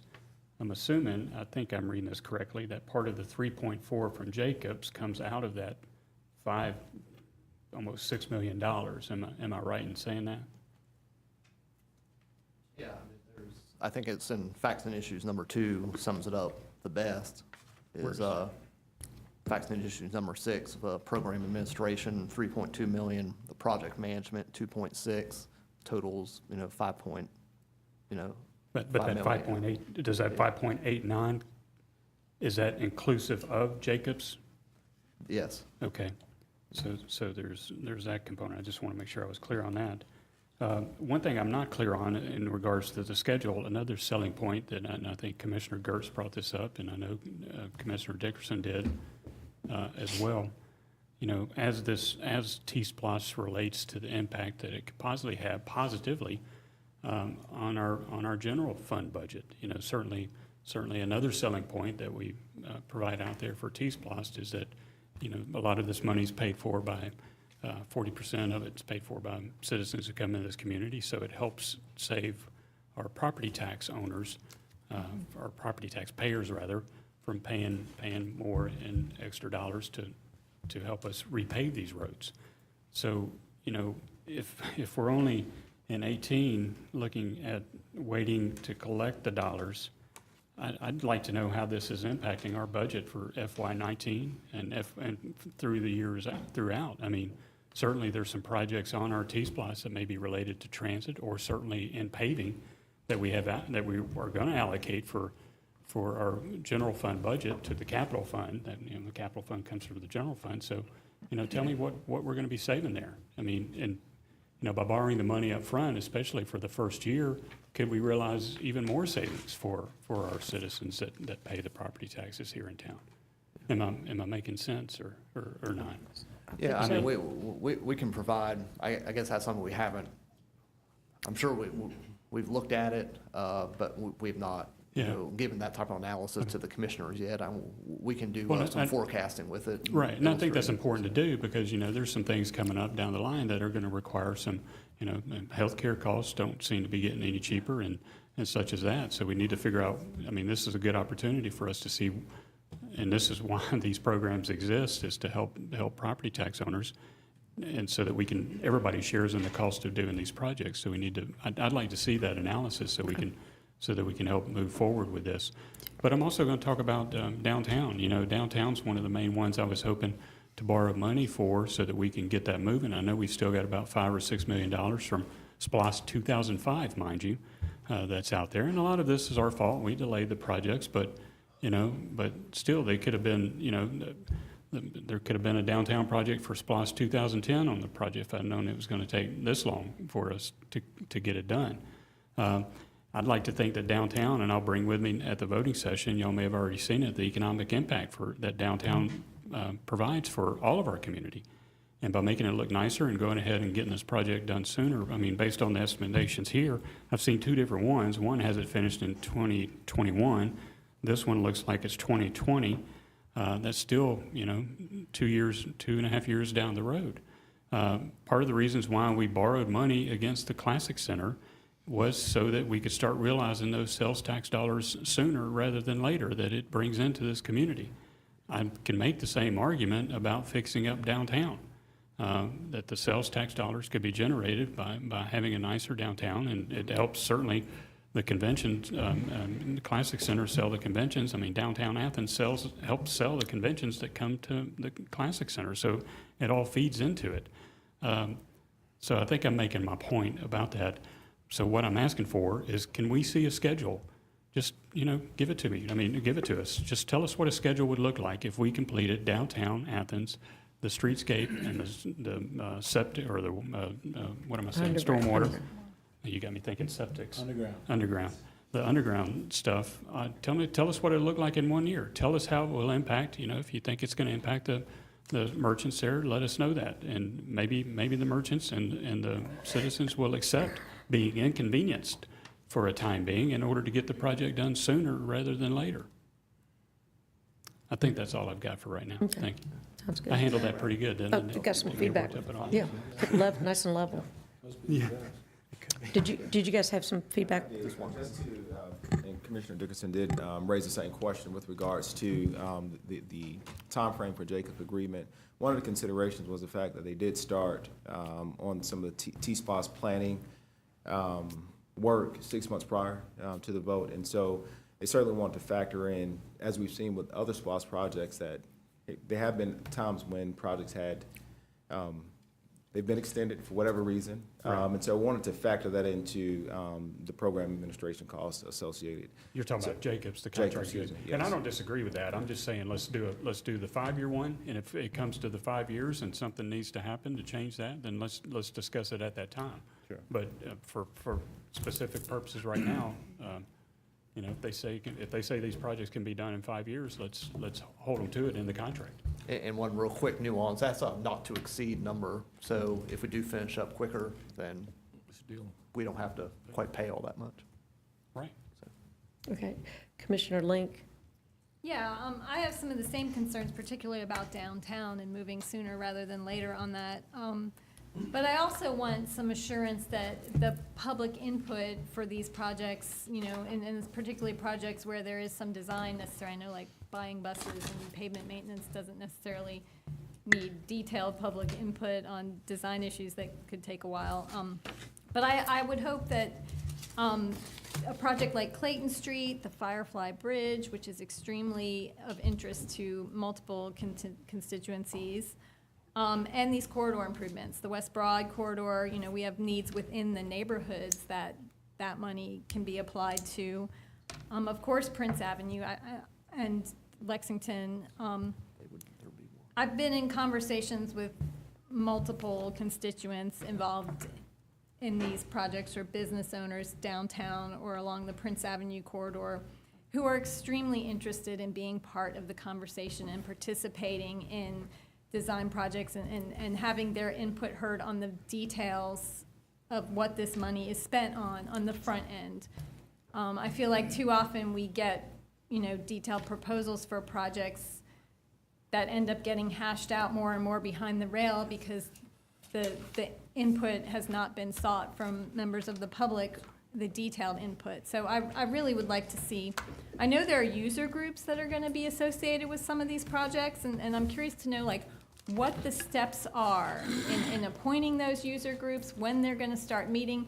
We don't start collecting this money till April of next year, but we could do a lot of work on that front end before those pennies start trickling in getting that public input that is crucial on the front end, so we can move quickly on these projects once we do start getting the money in hand. And I also hope that we can start talking about policies that go alongside of these, overlay districts that could not only mandate some design guidelines, especially along our trail, as well as affordable housing guidelines, but also possibly taxation methods for maintenance, for constant incoming funds into perpetuity for maintenance of some of these trails. That's a big concern. How are we gonna keep paying for these trails and infrastructure improvements into the future once T-SPOS runs out? So I don't know if maybe the attorney can look at the legality of that kind of thing. I wonder if there'd be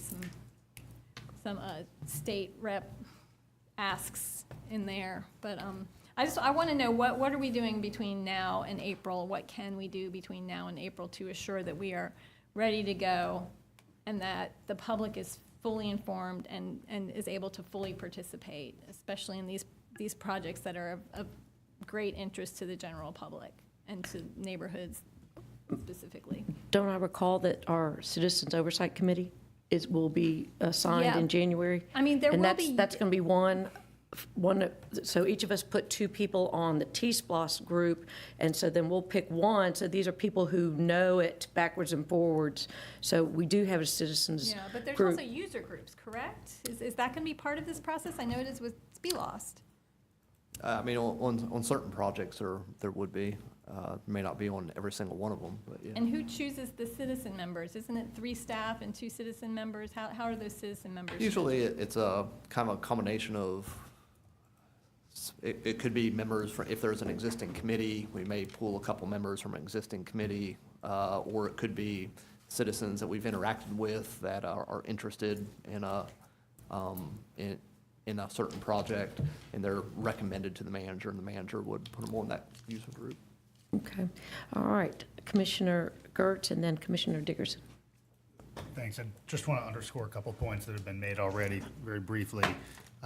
You know, on the question of acceleration, we of course had a rich discussion, I think, at the work session, and we're provided with pretty good information by staff demonstrating that bond financing these, even though that was something that 6 months ago I thought was going to be sort of a viable route, isn't the best way to get the most bang for our buck, given the other dollars that these T-Splosh dollars will attract.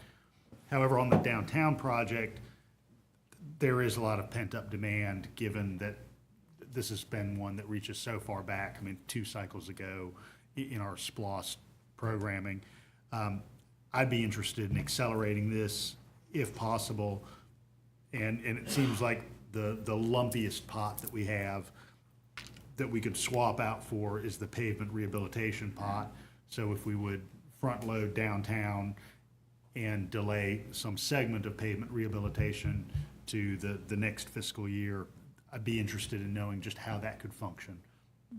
On the question of public input, I think a lot of us have talked over the years about wanting to make sure that those user groups on the projects as appropriate are not so solely staff heavy. And so when we compose those user groups for those projects, they have a public face. If there could be really a even staff citizen mix, that would be great. And I think we do have a good model in our bike and pedestrian master planning group, in that we've got some very active citizens that have been engaged in that big series of projects and that planning over a long range. And I'd be interested in seeing that for West Broad, for Lexington, for Atlanta Highway, and for those others, in which there are just a lot of options that we might take as to how these dollars and then other dollars that we attract are spent. Okay, sounds good. And Commissioner Dickerson, and then back to Hamby. Yeah, sort of on the same lines as some of the other ones have said already, I think it does make sense for us to look at what capital projects we may have already in the works or in the queue that could use T-Splosh funds and free up those general fund dollars for things that T-Splosh wouldn't cover. Basically reprogram those monies, because that's the point of T-Splosh is to relieve the local property tax owners, you know, for all of the things that everybody comes in and enjoys in our community. So let them help us out. So I think that's important. I also agree. I think Commissioner Gertz's idea about maybe using some of the PMP funds, reprogramming those for downtown to accelerate is a good idea. And I would support that because I think that is, it's sort of like the commercial terminal at the airport. People are like, is it ever going to happen? You know. However, with that said, I did, and everybody should have gotten a copy of the email from Manager Williams about some of the questions I had, but one of the things that wasn't clear was in the downtown project, it appears from what I've read and from what we've heard that the underground work would be done first, and then we'd come back with a contractor to do the above ground work. That seems very inefficient to me, and I'm not a contractor, but it seems like you'd want to do the underground work maybe on a block, and then have the contractor come in right after that and do the above ground work and get done with that block and then move another block. But again, that's something that staff needs to tell us and help us understand why that wouldn't be the case. Because it seems like to me it'd be more of a headache to try to do all the underground work along Clayton Street, tear it up for a year and then turn around next year and do all the above ground work that's gonna create maybe the same havoc. So I'd like to understand that. And then, I guess if we're adopting the project funding schedule, then we're basically making a decision on whether or not we're going to bond or not. And I'm still not, I guess we still need to understand that if that's what we're doing. I guess we need to make sure we're all comfortable with that. I'm not sure I am yet, but And I'm trying to read, I tried to read through several times what Manager Williams had sent. The only other question I had, and I got a response, but I had a question about the response I got. Obviously, you know, this government, 80% of what we do is people. Cost of personnel is not going down, especially with benefits and whatnot. I asked if we could use contract if we could, you know, hire these people as contractors, not put them on the roll basically as, you know, up for pension and all that kind of things that we would have to do down the road. And I got the answer, I understand the answer I got, but then there is another category. I don't know that it's a category we could use for this level of employee, because typically it's set aside for employees that are mid-management. But there is a professional employee category, I think, which means those people are not vested in the merit program. It just means that if they stay 10 years, we don't have them on the pension rolls. Just something to think about. I don't know if that's a concern. I mean, I know pension board it's a hard thing to deal with, all the people coming off and having to support. But we have an opportunity to maybe address it on this end, if it is an opportunity. I guess I'd like y'all to look into that. And I guess the only other thing is trying to understand clearly, there's so many projects in here, and I know the manager did list some of them. There are some that already have SPOS money or have grant monies.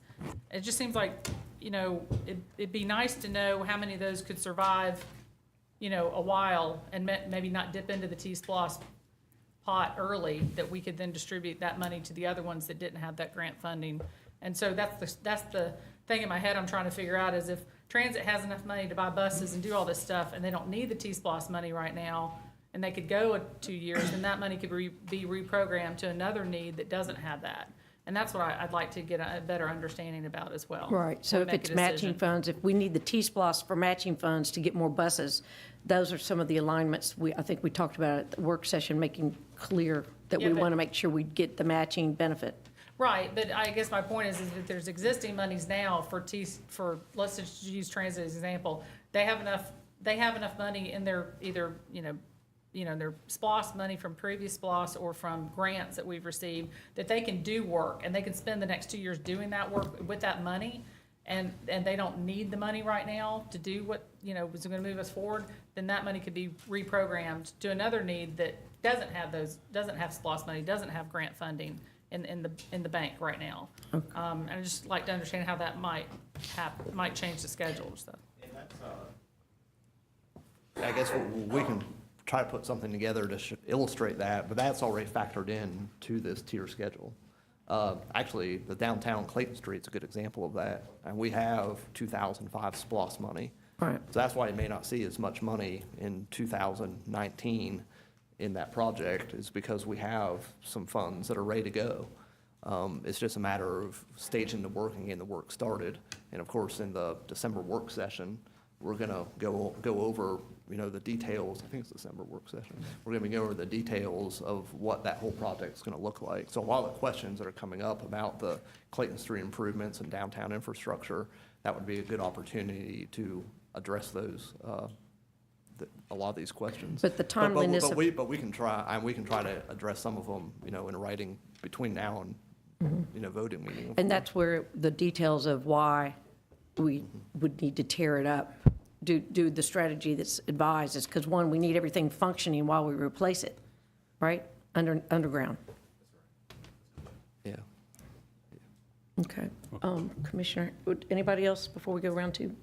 Commissioner Well, I Haney? think, I understand there's always something that you have to consider that is going to get in the way of doing what you want to do. That's inevitable. But, I think to be fair to our citizens, if it requires some extra work and functionality or something, I mean, just figure it out and see what you can do and get it done in a year.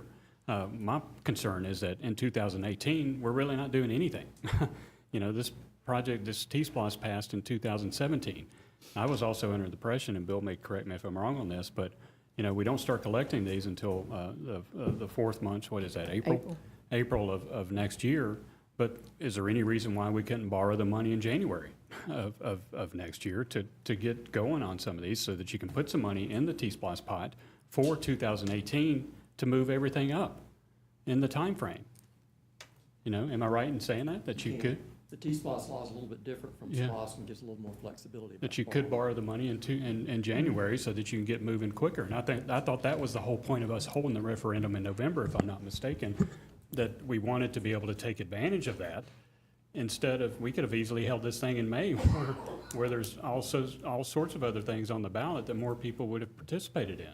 But we chose to do it in November so that we could look at the bonding question and be able to bond these in January so that we can get projects going in January. That's my concern here. I mean, we're wasting a whole year here of just really doing nothing. And for clarification, Bill, there's money by bonding, and there's money by borrowing. Those are two different categories. Is that correct, that we can do with T-Splosh? So that's a Right. little I don't different. care how you do it. Yeah, I just want to, I just, Just figure it Just out. get I it. mean, Just get it. yeah, so that we can get it, because we're talking, if we don't borrow the money, you're talking 2019 before we get anything started on Clayton Street, which I understand. I'm trying not to get worked up, and it sounds like I am, but I'm staying calm. But if you borrow the 21 million, whatever you get each year Right. in 2018, then you can get a lot of these projects going in 2018, including downtown. I mean, and so that you don't, what I saw happening when, we always see this happening, construction costs go up. So you may have to pay a little bit of interest, but we all talk about the construction costs going up on everything. We've seen this over and over with SPLOST projects. We've seen what we do save when we do borrow the money, like with the jail. Came in, we borrowed that money, got it done quick, saved a bunch of money. Classic Center is the same way. And I just wonder, and I wouldn't dare argue for sacrificing public input on some of these projects. I don't know that a design phase ought to take 6 months to do. But I think you can still maintain the amount of public input that this community demands and should get, and then get the projects done in a timely manner. I just point to the example. When's the last time we've talked about the fire station on Atlanta Highway or the cooperative extension? That's been months ago. And shouldn't we be seeing, maybe we are gonna see something here soon, but shouldn't we have seen something sooner already? Does it take that long, really? Or, I think we ought to raise our expectations, y'all, and say we don't want it to take this long. And then go from there. Because, another thing to consider coming down the line, and I hate to start talking about this, is SPLOST, 2019. The Clayton Street project needs to get done because part of the Downtown Master Plan Committee, if y'all remember, where this T-SPLOST is helping us achieve a lot of those objectives in that plan's recommendation. And part of the things we talked about in that committee was that, T-SPLOST will help us with Clayton Street, and we're hoping that SPLOST will help us with Washington Street. It's going to be hard to make an argument and come 2020 to give us some more money for downtown if we haven't gotten the one from 2005 finished yet. So okay. that's my point. I'm Do you, going to stop now. you have your notes? Do you have some feedback too? Well, I do, and maybe I have a suggestion as Okay. well. One of the reasons this agenda report was brought forward so quickly is because we want to be responsive and we want to have a tier schedule so staff and Jacobs and whoever else we need to engage, we can start getting working quickly. I think, Commissioner Link brought up what are you guys going to be doing over the next 4 months. That's one of the reasons we brought this forward. I think in the past, this tier schedule vote has typically happened, 2, 3, 4 months after a vote has passed. So we're accelerating this process already to be in response. But where I'm going with that is that we still want to try to move this thing forward quickly, but there's nothing wrong with having further conversation. So we have a work session next Tuesday night, and we have 2 items on the agenda about stormwater and some pedestrian improvements. Perhaps we need to put this on the work session again. We can talk a little bit more about it. We're already going to be there, so we're not asking for another meeting. We can talk about this for another hour or so, whatever we need to. Staff may have a few days in order to get some of these questions that we already heard prepared for that work session, but we can just have another good discussion about it. Okay. So That sounds like just it's, a well, we do have a suggestion. lot of questions, and that would be the best I guess format. I guess what I'm trying to avoid maybe is we get to the December 5th voting meeting and we have, 8 competing CDOs and all that type Right. of stuff. It Wait, might be better to Can talk you it out a also, little bit more. yeah, and can you remind me what you mentioned was on the December work session, which would be after this vote? That sounded like, I think the downtown improvements would be a a discussion point, a Yeah, topic I think of those got to discussion. work together. Yeah, and I'm wondering if this group is feeling like that sort of details what we needed to understand before this topic. Is it that big? That works, I mean, as far as this being passed now, if we move this to where we were getting the work session material you're talking about for December, that's a week after this vote. Yeah, and that's, Help me with I mean, that.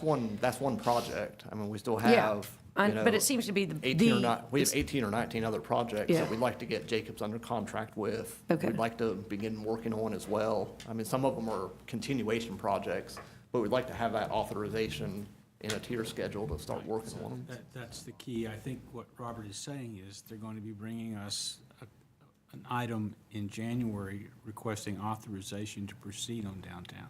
Not a scheduling issue, it's go. I'm catching on. Commissioner Gertz? Just thinking about all the suggestions that have been here, it seems like we've got a relatively concise package of questions that we want some staff responses to.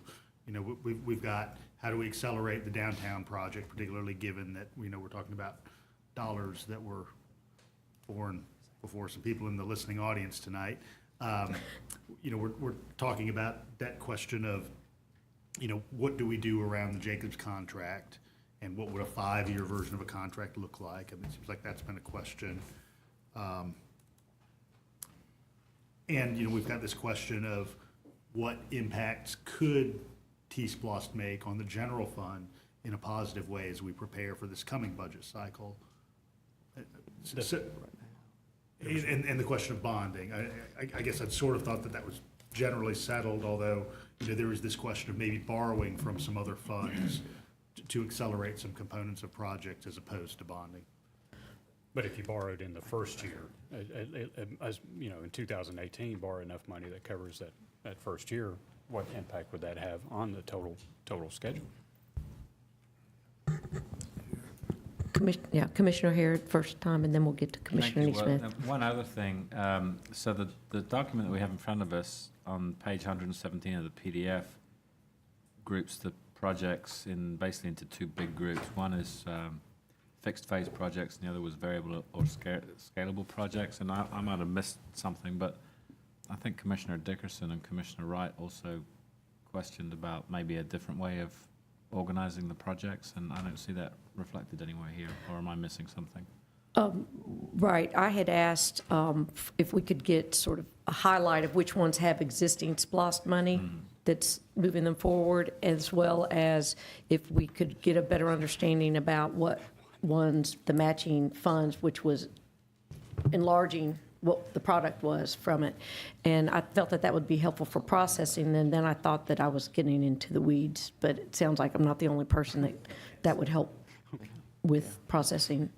Well, I mean, just, again, I mean, there's several different ways this could be done. I'm just trying to figure out, let's spend a little bit more time thinking about it now, rather than making a rash decision now and then later on down the road wishing we'd done something different. Gotcha. I Go mean, ahead. just a point of clarification. Again, this is a lot of information to digest very quickly. I think it's the last page of the email that was sent from Manager Williams regarding some of the questions around T-Splost. Tries to address that. There's a matrix about construction underway, continuation projects, what can we start before collections, and so forth. So I think there's that little chart that tries to do that. There was a bunch of ticks and question marks that didn't really help me very much. Okay. To say. It's the last page of the memo that the manager sent to us. What, do you have a date on that? Yesterday. I think it came yesterday. Oh, well, that's why I haven't read it. Yeah. It was yesterday. 5:06 yesterday. Yeah, it is a lot, and we had a lot with the packet and continuing more feedback. So you guys got enough to share, and you also have notes for more, is that correct? And a couple of y'all may have had issues with the email, we can certainly resend that out so that you have an opportunity to digest it before Right. next week. And let's make sure IT knows when we're having these issues. Go ahead, Commissioner Well, I Harrod. mean, maybe what's being suggested to us is the best way to go forward, but I just want to make sure that that's the case. And, Well, and plus we have to understand it and explain it. yeah, As Commissioner well. Hamby's telling me it's not, and that's fair enough. But, But But let's just make sure we're making the right decision. Understood. Commissioner Dickerson? So the work session for next week says we're going to talk about crosswalks and islands and stormwater utility review. I guess my question would be, the December one has business corridor infrastructure and central business district collections, whether or not we ought to ask the manager to consider flip-flopping those completely. I don't know what their schedule is on the other two, if we could do that, but if it's specific, especially since it may be specific to this T-Splost, whether or not it'd be worthwhile to do that, but, and talk about T-Splost too. Well, the stormwater is relevant. So the flip-flop was, I'm not sure what, Just it sounds depends on like they're how all much. relevant to me, Well, but I'd be there for 6 hours. try not, right, Right. For that time. talk about accelerated, Yeah. that's accelerating, I do know the items that are already scheduled for next Yeah. Tuesday already. exactly. So, Okay. they'll be going out tomorrow. But so maybe we can get some feedback or the application of it to this topic Yeah. to come forward, even if it's not the whole one. Is that going to help everybody? So everybody but Commissioner Hamby, I think it's going to help. It'll be all right. Okay, Well, like I said, I mean, I think I'm just having some more conversation and Right. just having that ability to do it in So a we work can- session format versus in this format can sometimes be beneficial. I agree. I think that'll be helpful. And you guys have enough notes to know what maybe can be presented in a way that's answering some of our questions or making us confident in what we understand. Does that sound okay? All right. Now we'll go to item 16, the proposed abandonment of, do I need to? All right, keep in order even though the number's not in order. Okay, thank you, Jean. Okay, item 21 that was added, and this comes from Government Operations Committee. Commissioner Harrod? Thank you. So this is the review of the policy for naming of Athens-Clarke County-owned facilities. We spent several months looking at this and basically have come up with a policy for naming things. And the details are all right, the details are all right there. Details are right here. And so, since half of the commissioners were on that committee, shall we move this to consent and the rest of us can make sure we read up on it? Sure. How's that sound? Very good. Okay, 21's on consent, and then we have a topic about Milledge Circle and Castilia Avenue moratoriums. So it's title only at this point. Do we have any feedback or clarification that anybody? Yes, Commissioner Bell. Yes, I would like to just make the statement that this is requesting an amendment for the flexibility to proceed with both sides and backs of a building for the Milledge Circle Castilia Avenue moratorium. Okay, Commissioner Hamby? Thank you, and I'm waiting to see what the amendment reads, but I see no issue with this. I think allowing that flexibility achieves what we were wanting to do when this moratorium was passed, and I don't think it would impact what we're trying to do with the study whatsoever. So we're trying to be helpful to the issue at hand, and hopefully this will work out. Yeah, and so we'll all keep an eye out for that. Might the details come before the next packet? Do we know? They should. Okay, all right, so we'll get that as a separate email to read. Okay, and then, so that'll stay in business. Number 16 would be the proposed abandonment of Elbert Street. And the public hearing will be on December 5th, so that does not go on consent. Does anybody have any additional questions on that topic? We've had it several times. Commissioner Link? Okay, so we are just looking at the abandonment. We're not looking at actually turning the property over yet, correct? I know I had my primary concern is, I have no problem with the project in question that requires that Elbert Street property. I think they've done a good job of connecting with the rail trail. But I'm wondering what the public is getting in exchange for that land that was, or will be, public right-of-way, and what the possibilities are for working out some kind of agreement for the county to take some ownership or easement of the west end of the property, which is just this big blank lawn of, appears to be about a half an acre, which I feel like could be put to great public use as a kind of gateway property to the Firefly Trail, and certainly could use some pedestrian throughway through it. That's really not the agenda item. I guess it applies to the next agenda item, Yeah, but I am this- curious to know, if this vote is just about abandonment, it's not about It is. acquisition, okay, Okay. We're clear on that? yeah. Okay. And, It stays on discussion. and yeah, but it stays on discussion because we have a public hearing on December 5th for that.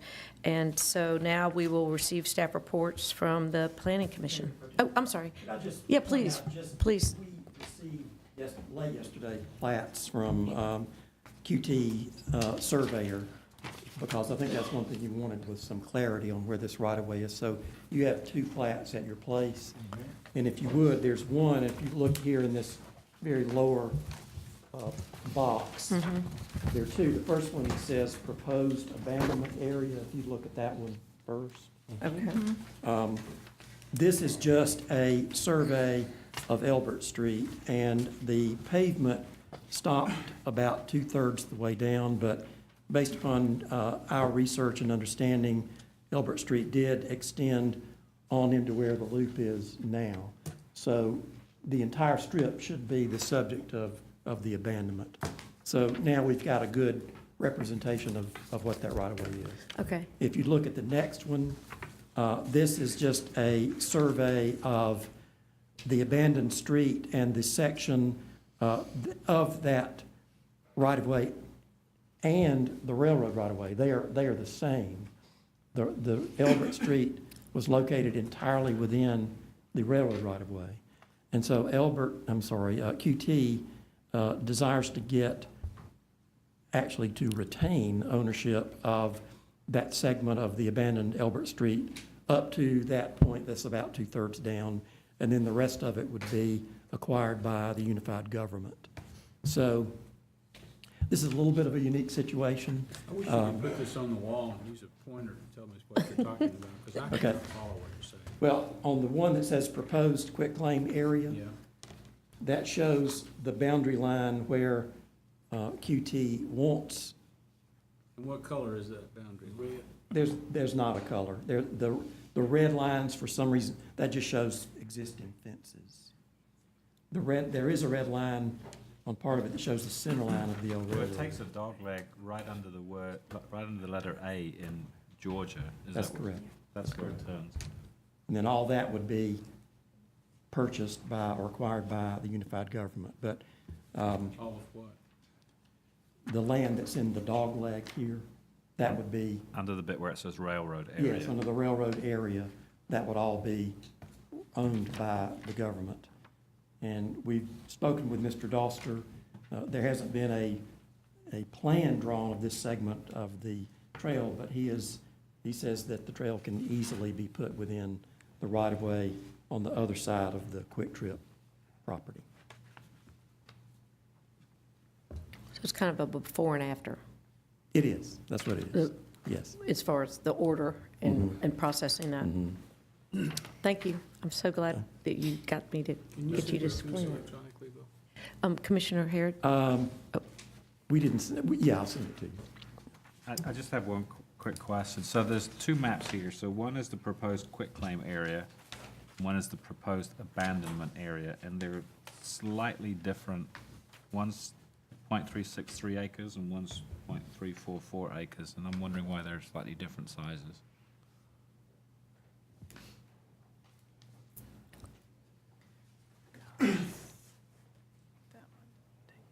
I'm struggling to find the. Into here.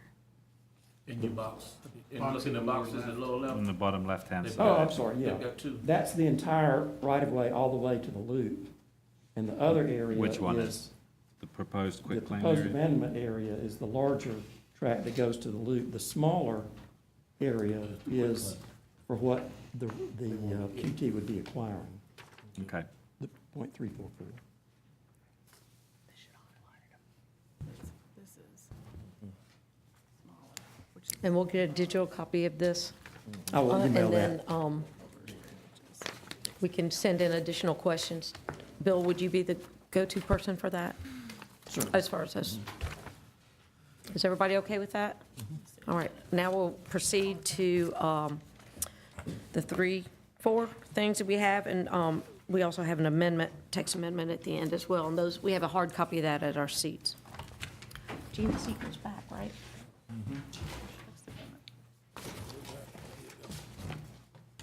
Get out of the way.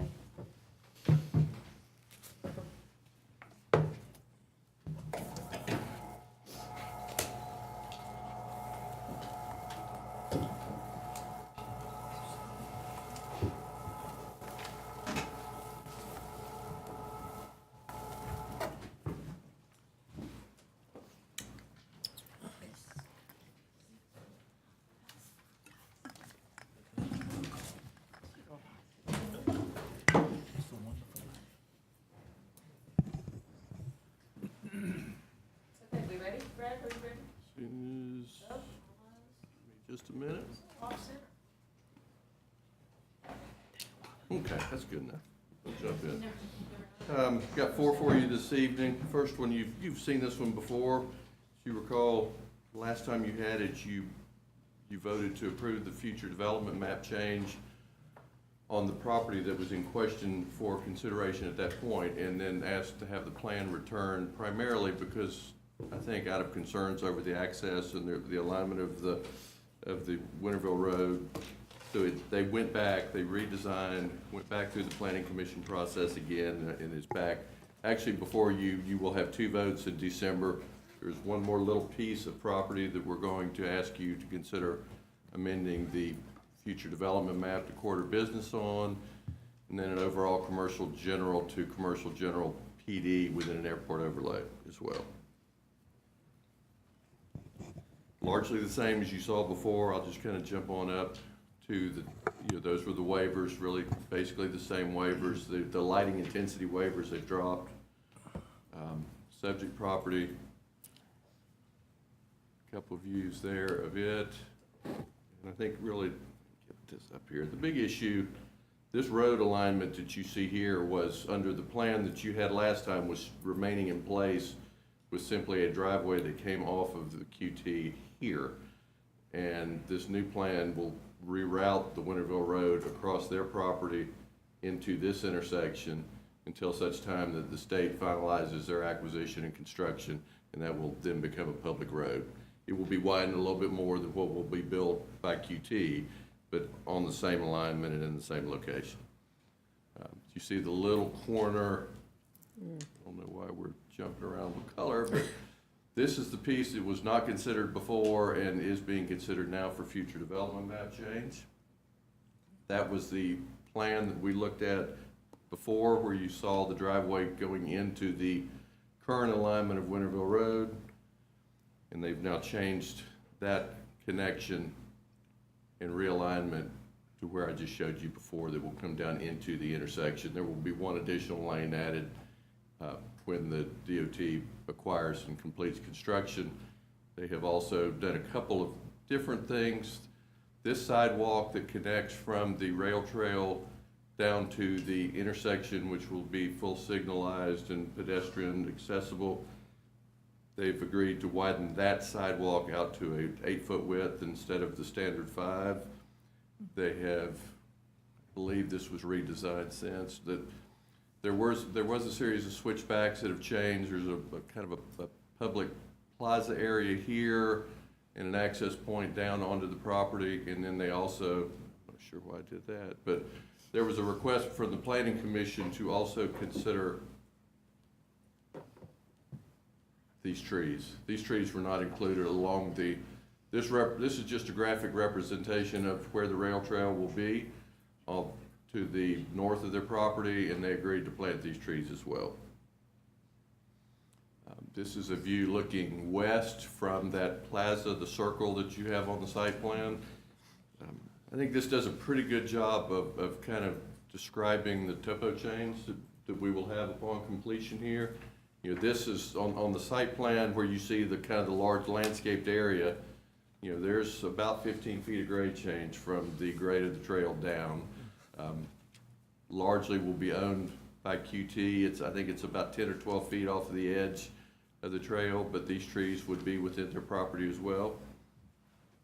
It's looking in the other direction, really, from where you would cross over the newly aligned Winterville Road, looking east along that trail as well, and again, the change in grade. Those are really the big changes that you had before, that you asked them to go back and reconsider, work with the Planning Commission, and we feel like they have done that for you. The Planning Commission recommendation for the one small change to future development is to approve, and then to approve the PD with 5 conditions you see there. We're working through in conjunction with the abandonment, the right-of-way transfer, the total acreage, lot coverage, some details there. They have agreed to an 8-foot sidewalk on Old Winterville, and the coordination of improvements associated with the trail. That's really the tying in of their plaza and sidewalk that kind of circles up and ties in, make sure that's all coordinated. And then the 9 additional really street trees along the northern property line, which would be along the southern side of the rail trail. And they've agreed to do all of those things. And so with that, the recommendation for the Planning Commission is to approve. Commissioner Sims?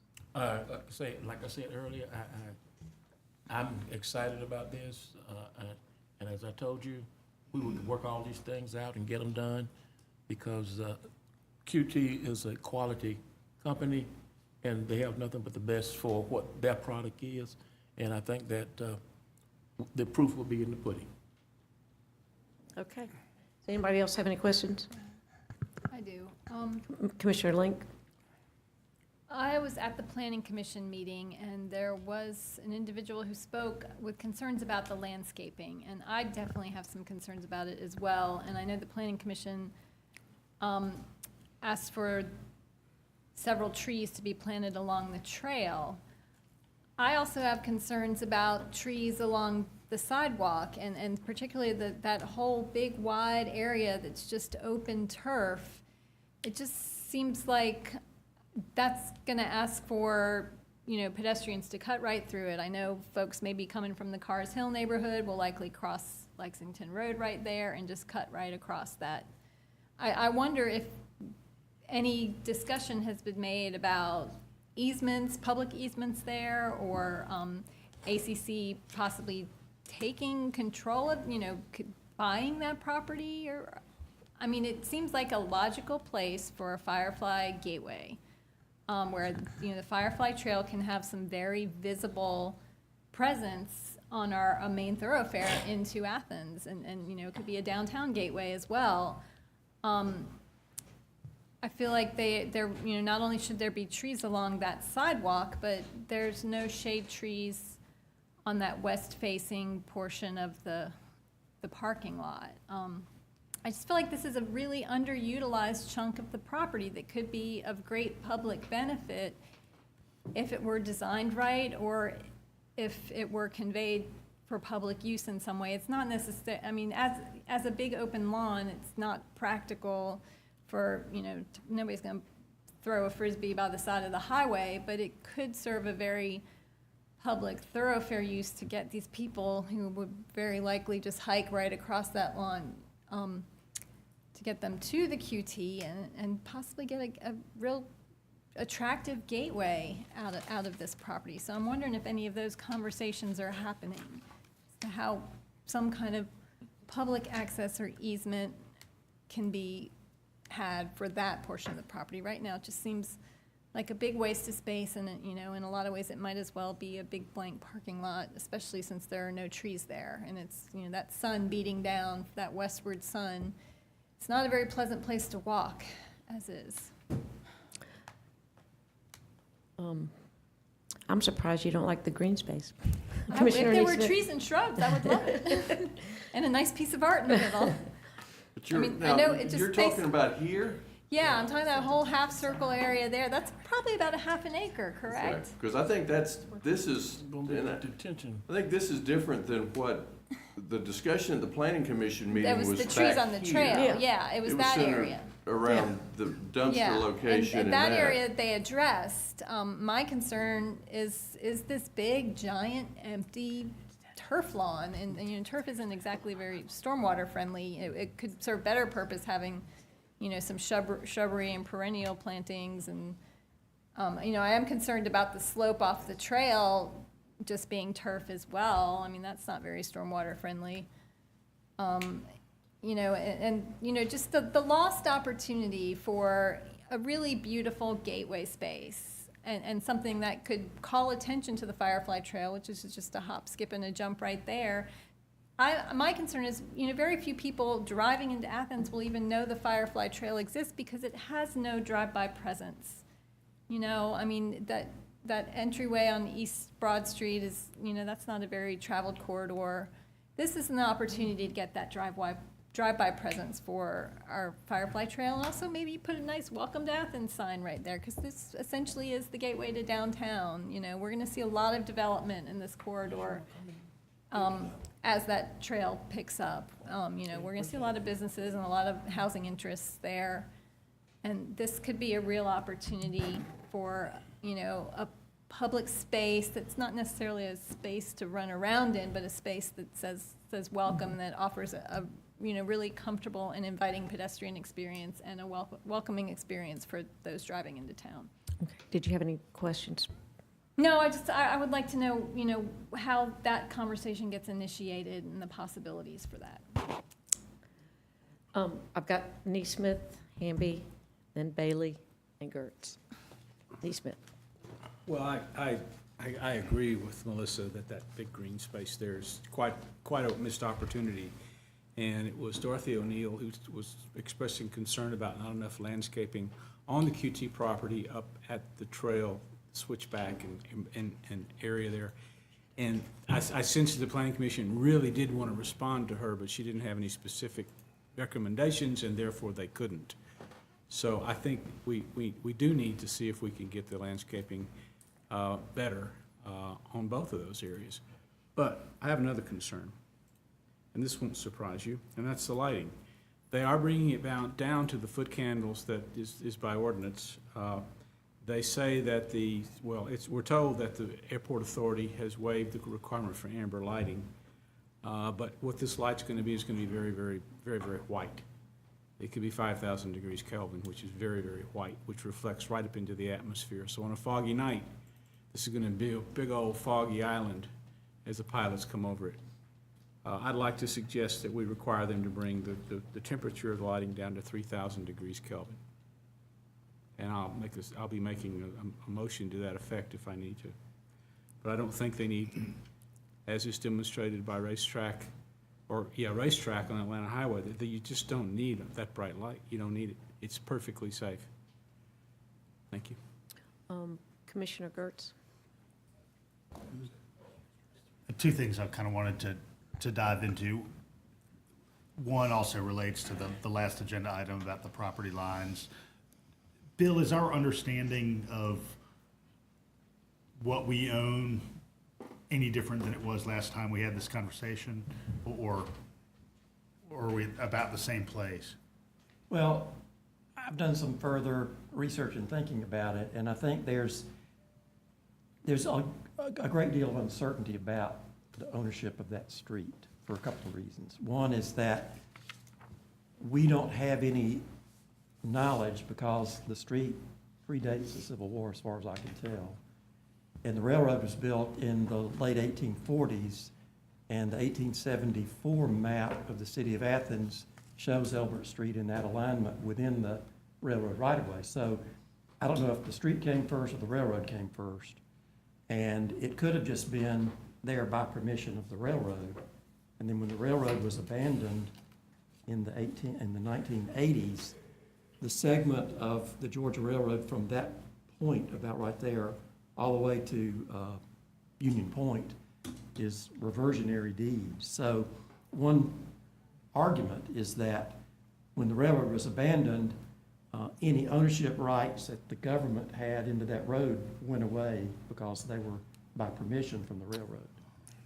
If the road was first and the railroad went away, the road was still there. So the other piece is, even if the road was there first, there's been very little maintenance at that road. It's still considered a public road. If you ride out there and look, it has not been maintained. So somebody could make the argument that there's not even a good prescriptive right in that roadway. So, I mean, basically what you have is a situation where you're going to be putting public improvements on some land that has some uncertainty. So my recommendation is to resolve the issue with either the current owners or with QT and just establish who owns what. I think QT is entitled to some compensation for that segment down there, and just work it out and resolve it. That's legally, that's how I think about it. So as a body, I guess the question we're asking ourselves is, do we like the contours of this project, regardless of where the specific ownership boundaries lie, or who has the interest in that property? I mean, obviously, we're talking about a matter of feet here, but just kind of want it aired and clear that we're saying, do we like this project? Do we like the way that it ties into the Firefly? Do we like the way the intersection works? And knowing that, well, there might be diversity of opinion or maybe some challenge in determining absolutely concretely who owned what when. Mm-hmm. Okay. And that's why really what there ought to be is mutual quitclaim deeds, where QT says we give up any right outside of that property line, and the government says we recognize that as the property line. The government doesn't have any claim to anything on the other side, just to resolve it permanently. And, obviously, we want to come out of this with sort of a cleaner resolution than we entered it with, so that makes sense to me. Around the question of the intersection, I think we've all seen a lot of projects that are at signalized intersections, and we know that there have to be kind of sight lines that are clear at those intersections. So, we know we can't expect anything of any height right there at that, what presently will be a drive and later will be a kind of full road. But I would like to see something maybe a little bit more interesting and attractive for people coming and going on Highway 78. Just as a model, something that occurs to me is the work that was done at the corner of Prince and Barber Street when New Way transitioned into the current retail business there. They're relatively low plantings for the most part, do seem to have some kind of stormwater uptake capacity, more so than the turf would have. So I think that'd be a relatively small transition if the applicant's land planner was able to look at something like that. Commissioner Bailey? Thank you, Madam Mayor Pro Tem. I don't disagree that it would be nice to have something a little more welcoming and interesting on that curve there, that open lawn area. And I like what Commissioner Gertz was saying, but I think bemoaning the fact that there's nothing in the plan for that is kind of a hollow thing. This is private property, and these people have gone out of their way to work with us on the interface for the trail. I think they're acting in very good faith. Now, maybe there's some room to talk with them some more about some way to maybe put some sort of signage or something that makes that area more welcoming there on that. But I think complaining that it's a lawn, it's, like I said, it's not our property, and they're working with us on the other side of the property. So I thought that was a very negative approach. I think we can possibly talk to them about doing something better there, but perhaps we shouldn't condemn them because it looks just like a lawn. Commissioner Harrod? Thank you, Madam Mayor. I was just going to say, on the issue of a quote-unquote "Welcome to Athens" sign, this is something that the Lexington Road Corridor Committee has been looking at, and our plan is to have some signs further out, probably one at the county line, and then one closer to Southeast Clarke Park, because that's really where the nature of that corridor starts to change from basically rural to non-rural. Yeah, thank you for that. Are there some more questions? Hold on, make sure, any first-time questions? Commissioner Link? I want to piggyback on Commissioner Neesmith's concerns about the lighting. Even requiring some tree plantings could help disperse that lighting issue. Instead of having the big glare, there could be some trees to offer some breakup of that lighting from approaching traffic. And also, it could help alleviate some of the sound pollution. This is a residential area right near there, and trees do a great job of absorbing sound. I think we don't consider that too often, but, you can plant a hedge of trees and really reduce the sound of nearby traffic. Commissioner Link, this light that I'm concerned about is more about it reflecting up, which it will, than out. Okay. And of course, these are deciduous trees, so in the wintertime, they would have a little effect.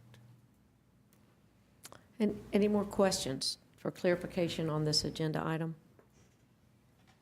Okay. And I'll make Brad? one more point Yeah, before I please move do. on. Please Just to kind of maybe help to clarify a little bit with regard to this green area and what the options may be.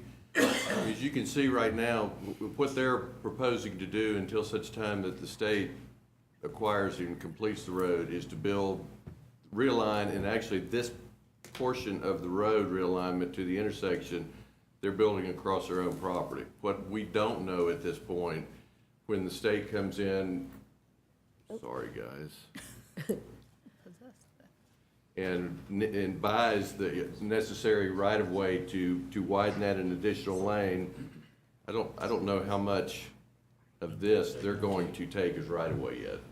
I mean, that, it may be just a little bit, it may be a significant amount, which is really kind of out of our control at this point to start getting into, especially if you get close to that road. Any of the, I think the road's gonna go the other direction in terms of the width, but I'm not 100% sure at this point. That curb line stays or not? Right. Commissioner Harrod? Just one follow-up question. So the issue of the interface between Oconee Street and the Quick Trip, are they required to have trees along the street? Is that every 30 feet, is that correct? They are, but you've got a lot of right-of-way shoulder there, so they're gonna be pushed. I mean, the trees that you kind of see on the drawing, I was gonna say, I don't remember Yes. seeing them on the drawing, but I might just they're not have there. seen them. And those conceptual drawings, I mean, those are not, I mean, we'll work with them to get them in the right place, but, Okay. you can see them, Yeah. Oh, I see. Okay. but it's just, I got there's a you. lot of right-of-way in there. Okay, I got you. Commissioner Link? So a good number of the parking spaces, particularly along the eastern portion of the property, are considered public parking that were required through that federal grant that. Correct. With the That's parking right. Is there any signage indicating that this is public parking? Is There will be, There yes. will be? I mean, and is that public parking considered for the Firefly Trail, or is it considered part of the parking It lot? is, or- it is strictly public parking that you can park there for any reason. Whether it's to catch the bus, whether it's to utilize the Firefly Trail, and it will be signed accordingly to make sure that people know that they have a right. And it is largely these spaces kind of wrapping and down the back that will be signed that way. And aren't these also for the partnership with the park and ride on the other side, so that Yes. they would park there as their convenience, but maybe get the bus on the other park and ride? And it was largely, it was their requirement, although they were glad to do it. I think they view the Firefly Trail as a real amenity and an asset to them too.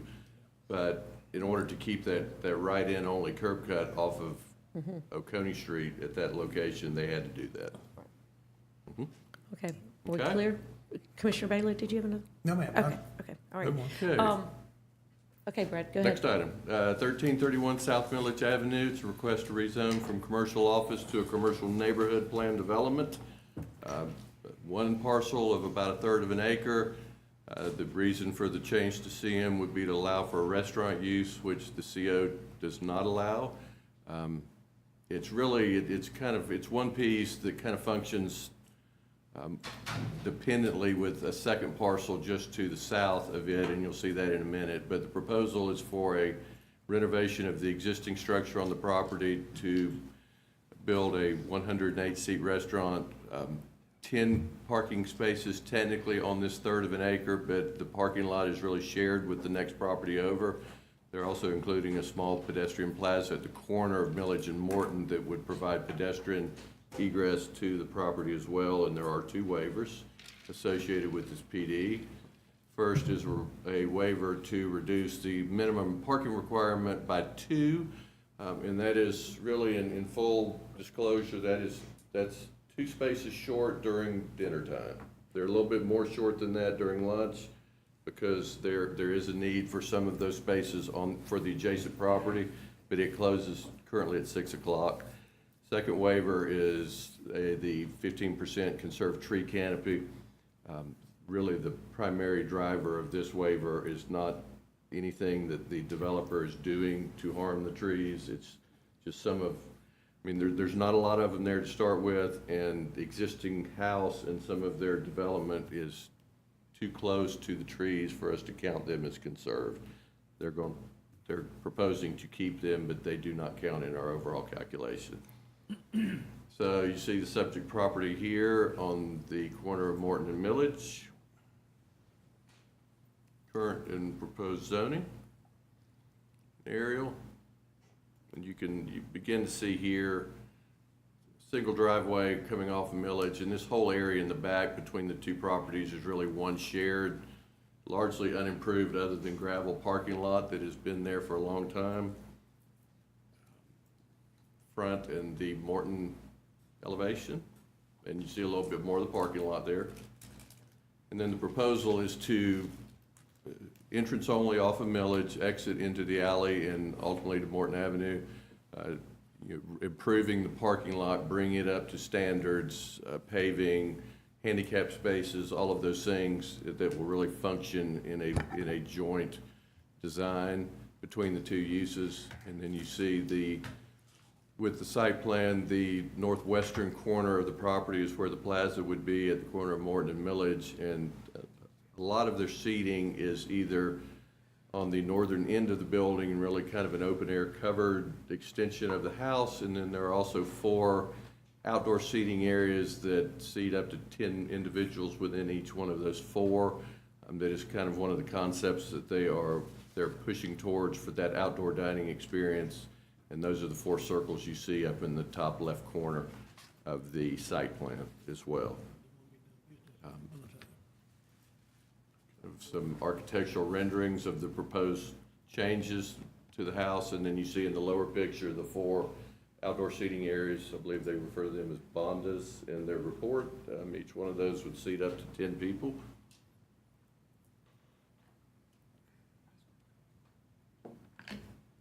And the recommendation from the Planning Commission, including the 2 waivers, is to approve. Okay. Can you go back to one of the renderings, please? I wanted to get some more feedback on the larger trees. Are you saying that they don't have to come down, but they're afraid they might not live through the construction? What were you saying about the trees? I think some of them are proposed to stay, but their construction, given their size, there's a critical root zone, and especially these trees. The pines. Even in the renderings that you see along Morton, there in the bottom left. Right. I mean, we're already wholly constrained on one side, on the northern side of those trees because of the right-of-way improvements on Morton. Any work on the southern side then gets them to a point where we can no longer count them as conserved, even though they're proposing to keep them, and they're not cutting them down. Right. They just don't count, and they're conserved and planted, will still be well over the requirement at the end. Okay, thank you. Commissioner Dickerson. Yeah, so earlier tonight, we were talking about the revision to the stormwater management ordinance, and I'm kind of curious as to whether or not this will be impacted based on whatever decision we make. On page 15 of the PDF, it says that redevelopment, that this proposed project is exempt from providing stormwater, since the redevelopment includes the creation of less than 5,000 square feet of impervious area, but I don't know what that means in regard to that 20%. I'm just kind of curious how it will be impacted depending on our decision, or will it be impacted? I don't think it would be, I mean, you're approving, well, I'd have to look into that. I don't, I've not calculated or tried to evaluate this And it for- wouldn't be based on impacted. that It proposal. wouldn't be impacted because their application, their I mean, application's already before us.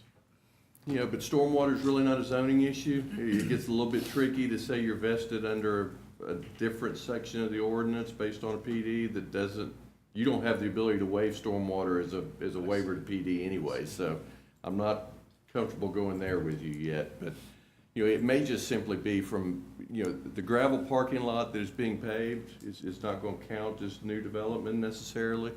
You're really looking at the changes out front with the pedestrian walkways and those 4 bondas, and if in fact they get over an additional 5,000 square feet. I can give you a little more information on that, but I just, So the gravel spot, so they're currently paying stormwater fees based on that gravel parking lot? Okay. Okay, all right. Well, that, if you just clarify that, I'm just kind of curious. Sure. What we're gonna do, thanks. Did you have, was that, Yeah. you good? Commissioner Harris? Thank you, Madam Mayor Pro Tem. So there's currently a building on that piece of property. Are they planning on demolishing that or just renovating? significant renovation. Okay. yes. So what does significant renovation mean? I think it probably shows that, I mean, the house is, you know, it is the house. I mean, this, you know, this is the area that will be modified and turned into outdoor seating. I think the main body of the house stays. It's just going, it'll get a facelift on it in terms of different, So they're gonna turn it from a 2-story to a 1-story house, is that it? A 2-story to 1-story building?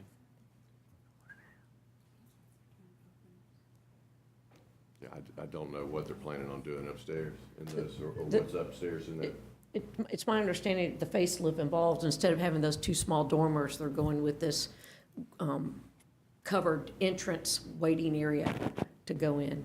And then the side to the left, this is in my district, so I've had it presented to me, to the left is larger than what is currently a 1-story, and obviously it's 2 there. I think that it's been well received on the feedback that I've gotten, and I think most of the commissioners in this area have. Oh, I don't have a problem with it. I'm I just. think Yeah, you- I no, think- but, and part of that, let me get, what I meant to get to was that because it is sort of in the same basic footprint and sort of the scale of it as well, they have a great advantage for the, having that, having it 2-story in the back where they can put sort of the dumpster and stuff like that and supplies coming in and out off of Morton, which doesn't have it having to go in where the parking is. It's a unique previous house, but this whole area is commercial. It's just being changed, I think, to be the commercial that allows restaurant, right? And right across the street is Waffle House on that part. So I'm hoping that this changes, and it's almost a gateway coming into that area. It gives a fresh new look. You can see by the, what'd you call those? Bondas? Bondas? The bondas, they have a movable screen around them, so that depending on when you might be sitting out there, they can shift around and provide shade, depending on time of year and time of day. And they've also made a very enhanced, welcoming area for the bus stop that's right there, as far as, on the corner.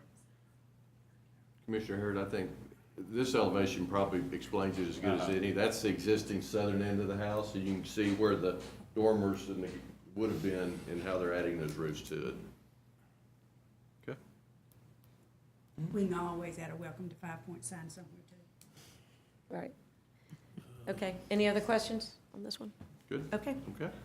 all right. Next item is a request at 594 Oconee Street for a special use in the commercial jet airport overlay zones. It also includes a modification to the future development map on one portion of the property, or actually on both of them. I think it's government. So 1.68 acres in size, split zone CG and RM2. They're asking for ground floor residential and a historic, really adaptive reuse of the old school on Cars Hill. Future development map change from government to quarter business. They were asking for community center mixed use, and you'll see in the recommendation that we're asking, and they've agreed to change that to, I think it's residential mixed use instead of community center. renovations to the buildings to multifamily, total of 38 bedrooms and a mix of, I believe, 1, 2, and 3 bedroom units, 42 total parking spaces, and there are 2 variances associated with this special use. First is front yard parking, and that is out in front along the Oconee Street frontage where parking currently exists, but they are improving and slightly expanding the footprint of that parking, which really is the driver of that variance, as is the variance on the 10-foot parking lot setback, which is on the western side of the property. Really, the gravel's virtually there today, and the pavement and the improvement is driving this variance as well. So you see the subject property. This is one that you all have looked at before, and it's really, it's a pretty interesting, you know, it's a tax credit project. It's a conversion of the old school to fully residential. This is the area that they were asking for community center mixed use, and we're suggesting residential mixed use. Site plan, the existing curb cut on Oconee Street is to be removed. There will be 2 curb cuts off of South Poplar, as you see indicated here, and parking lot paved, sidewalks installed where they are not, and all of the development for residential purposes is within the existing school building, which was built shortly after, really, between 1908 and 1912 or 13, I think is what has been said. The annex building to the back is the cafeteria that was built during, I believe that's probably the 50s when these schools began converting and putting cafeterias in. It is in really bad shape right now, but will be renovated, rehabbed, and include, it's an opportunity for them in that building to provide their accessible units too, because of the grade and not quite as many challenges to provide an ADA unit in the annex as there is in the existing school building. Some existing shots of the current condition of the property. And the recommendations from Planning Commission to approve the future development, but to modify it to residential mixed use instead of community center. Approval of both variances for front yard parking and parking setback, as well as approval for the special use. Okay, this is in my district, and it is an exciting conversion of the old school building. It's kind of interesting that we have 2 school buildings on the agenda. Does anybody have any questions for Brad? Okay. Okay? Oh, Kelly? I'm sorry, missed it. Just, Commissioner Kurtz. just exciting to see this come to fruition. I was just thinking, I think when Andy and I came on the commission almost 11 years ago, this was the very first zoning item that we looked at, subject of some great controversy. Tall tower. And this, I think, of much less controversy, but a great adaptive reuse. And I really appreciate the applicant bringing this project forward to us in this fashion. And I do believe that the curb cuts are the same number on South Poplar. They've just moved one to the back end. But I don't know that that's. No, it's not, it didn't, no, that's a new one, the front one, it's a They new got one. rid of the front one. It is new. This one's new. That Oh, was, the front okay. was new because Okay. you had to come, you came in actually through the very front, Okay, just going directly, that was how the curb cut is. okay, That was actually incorporated building, so right. I spent many years. Right, oh yeah, you know this and- well. And I actually even taught in that building, Outstanding. What grade? for 5th grade. Fifth In grade. 1913? I didn't say what year, I said what grade. 6. Okay, Commissioner Lee. Yeah, I'm really excited about this project too. I mean, it's a really nice historic preservation project, and they are taking advantage of those historic preservation tax credits, which are under threat in the new federal tax plan. So call your Congress, your senators at this point. And this is, I mean, this is a unique residential project. It's exciting to see this kind of, more unique residential option. I could foresee this being kind of a diverse little community with your 1 and 2 and 3 bedroom units. And from what I understand, those tax credits demand that they do some significant preservation of interior elements. They're not just gutting these buildings to a shell, but they're, I mean, from what somebody spoke up at the Planning Commission meeting, they even have to preserve some chalkboards and things like that. So it's going to be a really unique property, unless that was incorrect. People have not been in there, believe me. Yeah. And Well, the it's- developer did speak at the planning commission meeting, and he spoke of, significant preservation of, the interior architectural elements, so I can't wait to see the Yeah, final it's product. exciting. Commissioner Dickerson? Yeah, and I apologize, I didn't look at this, I'm just seeing this for the first time tonight, but I guess I'm kind of curious with all the questions about affordable housing, if this will be a potential opportunity for some affordable housing units within that or not. So, just kind of curious. I don't know the price points at this Yeah, point. I mean, they're not asking for affordable housing tax credits, but I'm sure that those, those historic preservation tax credits allow the feasibility for a project like this to happen and remain at a marketable price point. I mean, there is sometimes those affordable housing credits can be leveraged for at least moderate income housing. These are, I don't foresee this being your. Well, there's no, yeah, okay. Does that wrap everything up? Oh, one more thing. I've got one more. One more thing, sorry. One more. Text amendment, and we is have a handout on this, I think, that was given to us. You do. At our station. But it's, this is the text amendment to the language in our zoning ordinance regarding personal care homes. We've talked about this a couple times, had some discussions on it. Essentially, what this does in a very brief nutshell, and then you have a memo from Mr. Berryman that does a very good job of articulating what our concerns are and what we're trying to do with this. You have that in front of you, but it essentially removes the 1,000-foot distance requirement to allow somebody to request a special use. It does not, right now the ordinance says if you're within 1,000 feet, you can't even ask. This simply gives them the opportunity to ask for consideration for a special use permit. And then it modifies a little bit of the language with regard to the manager, whether they count or not as one of the residents. We're suggesting that the manager should not count. And then there's also some language that really begins to get inside of the house in terms of the, almost descriptive of the living environment inside, which really, in our opinion, goes beyond where zoning should regulate in terms of that. So that's really more of the state's role. So we're requesting your consideration for this as well. And that's in the packet. I think I was wrong. We did not get a handout for that. Yeah. It's in the packet. Okay. Okay, All right. that's it. And is that everything? Mhm. Okay, we'll take a break before our next session? Please. Okay, great. Thanks.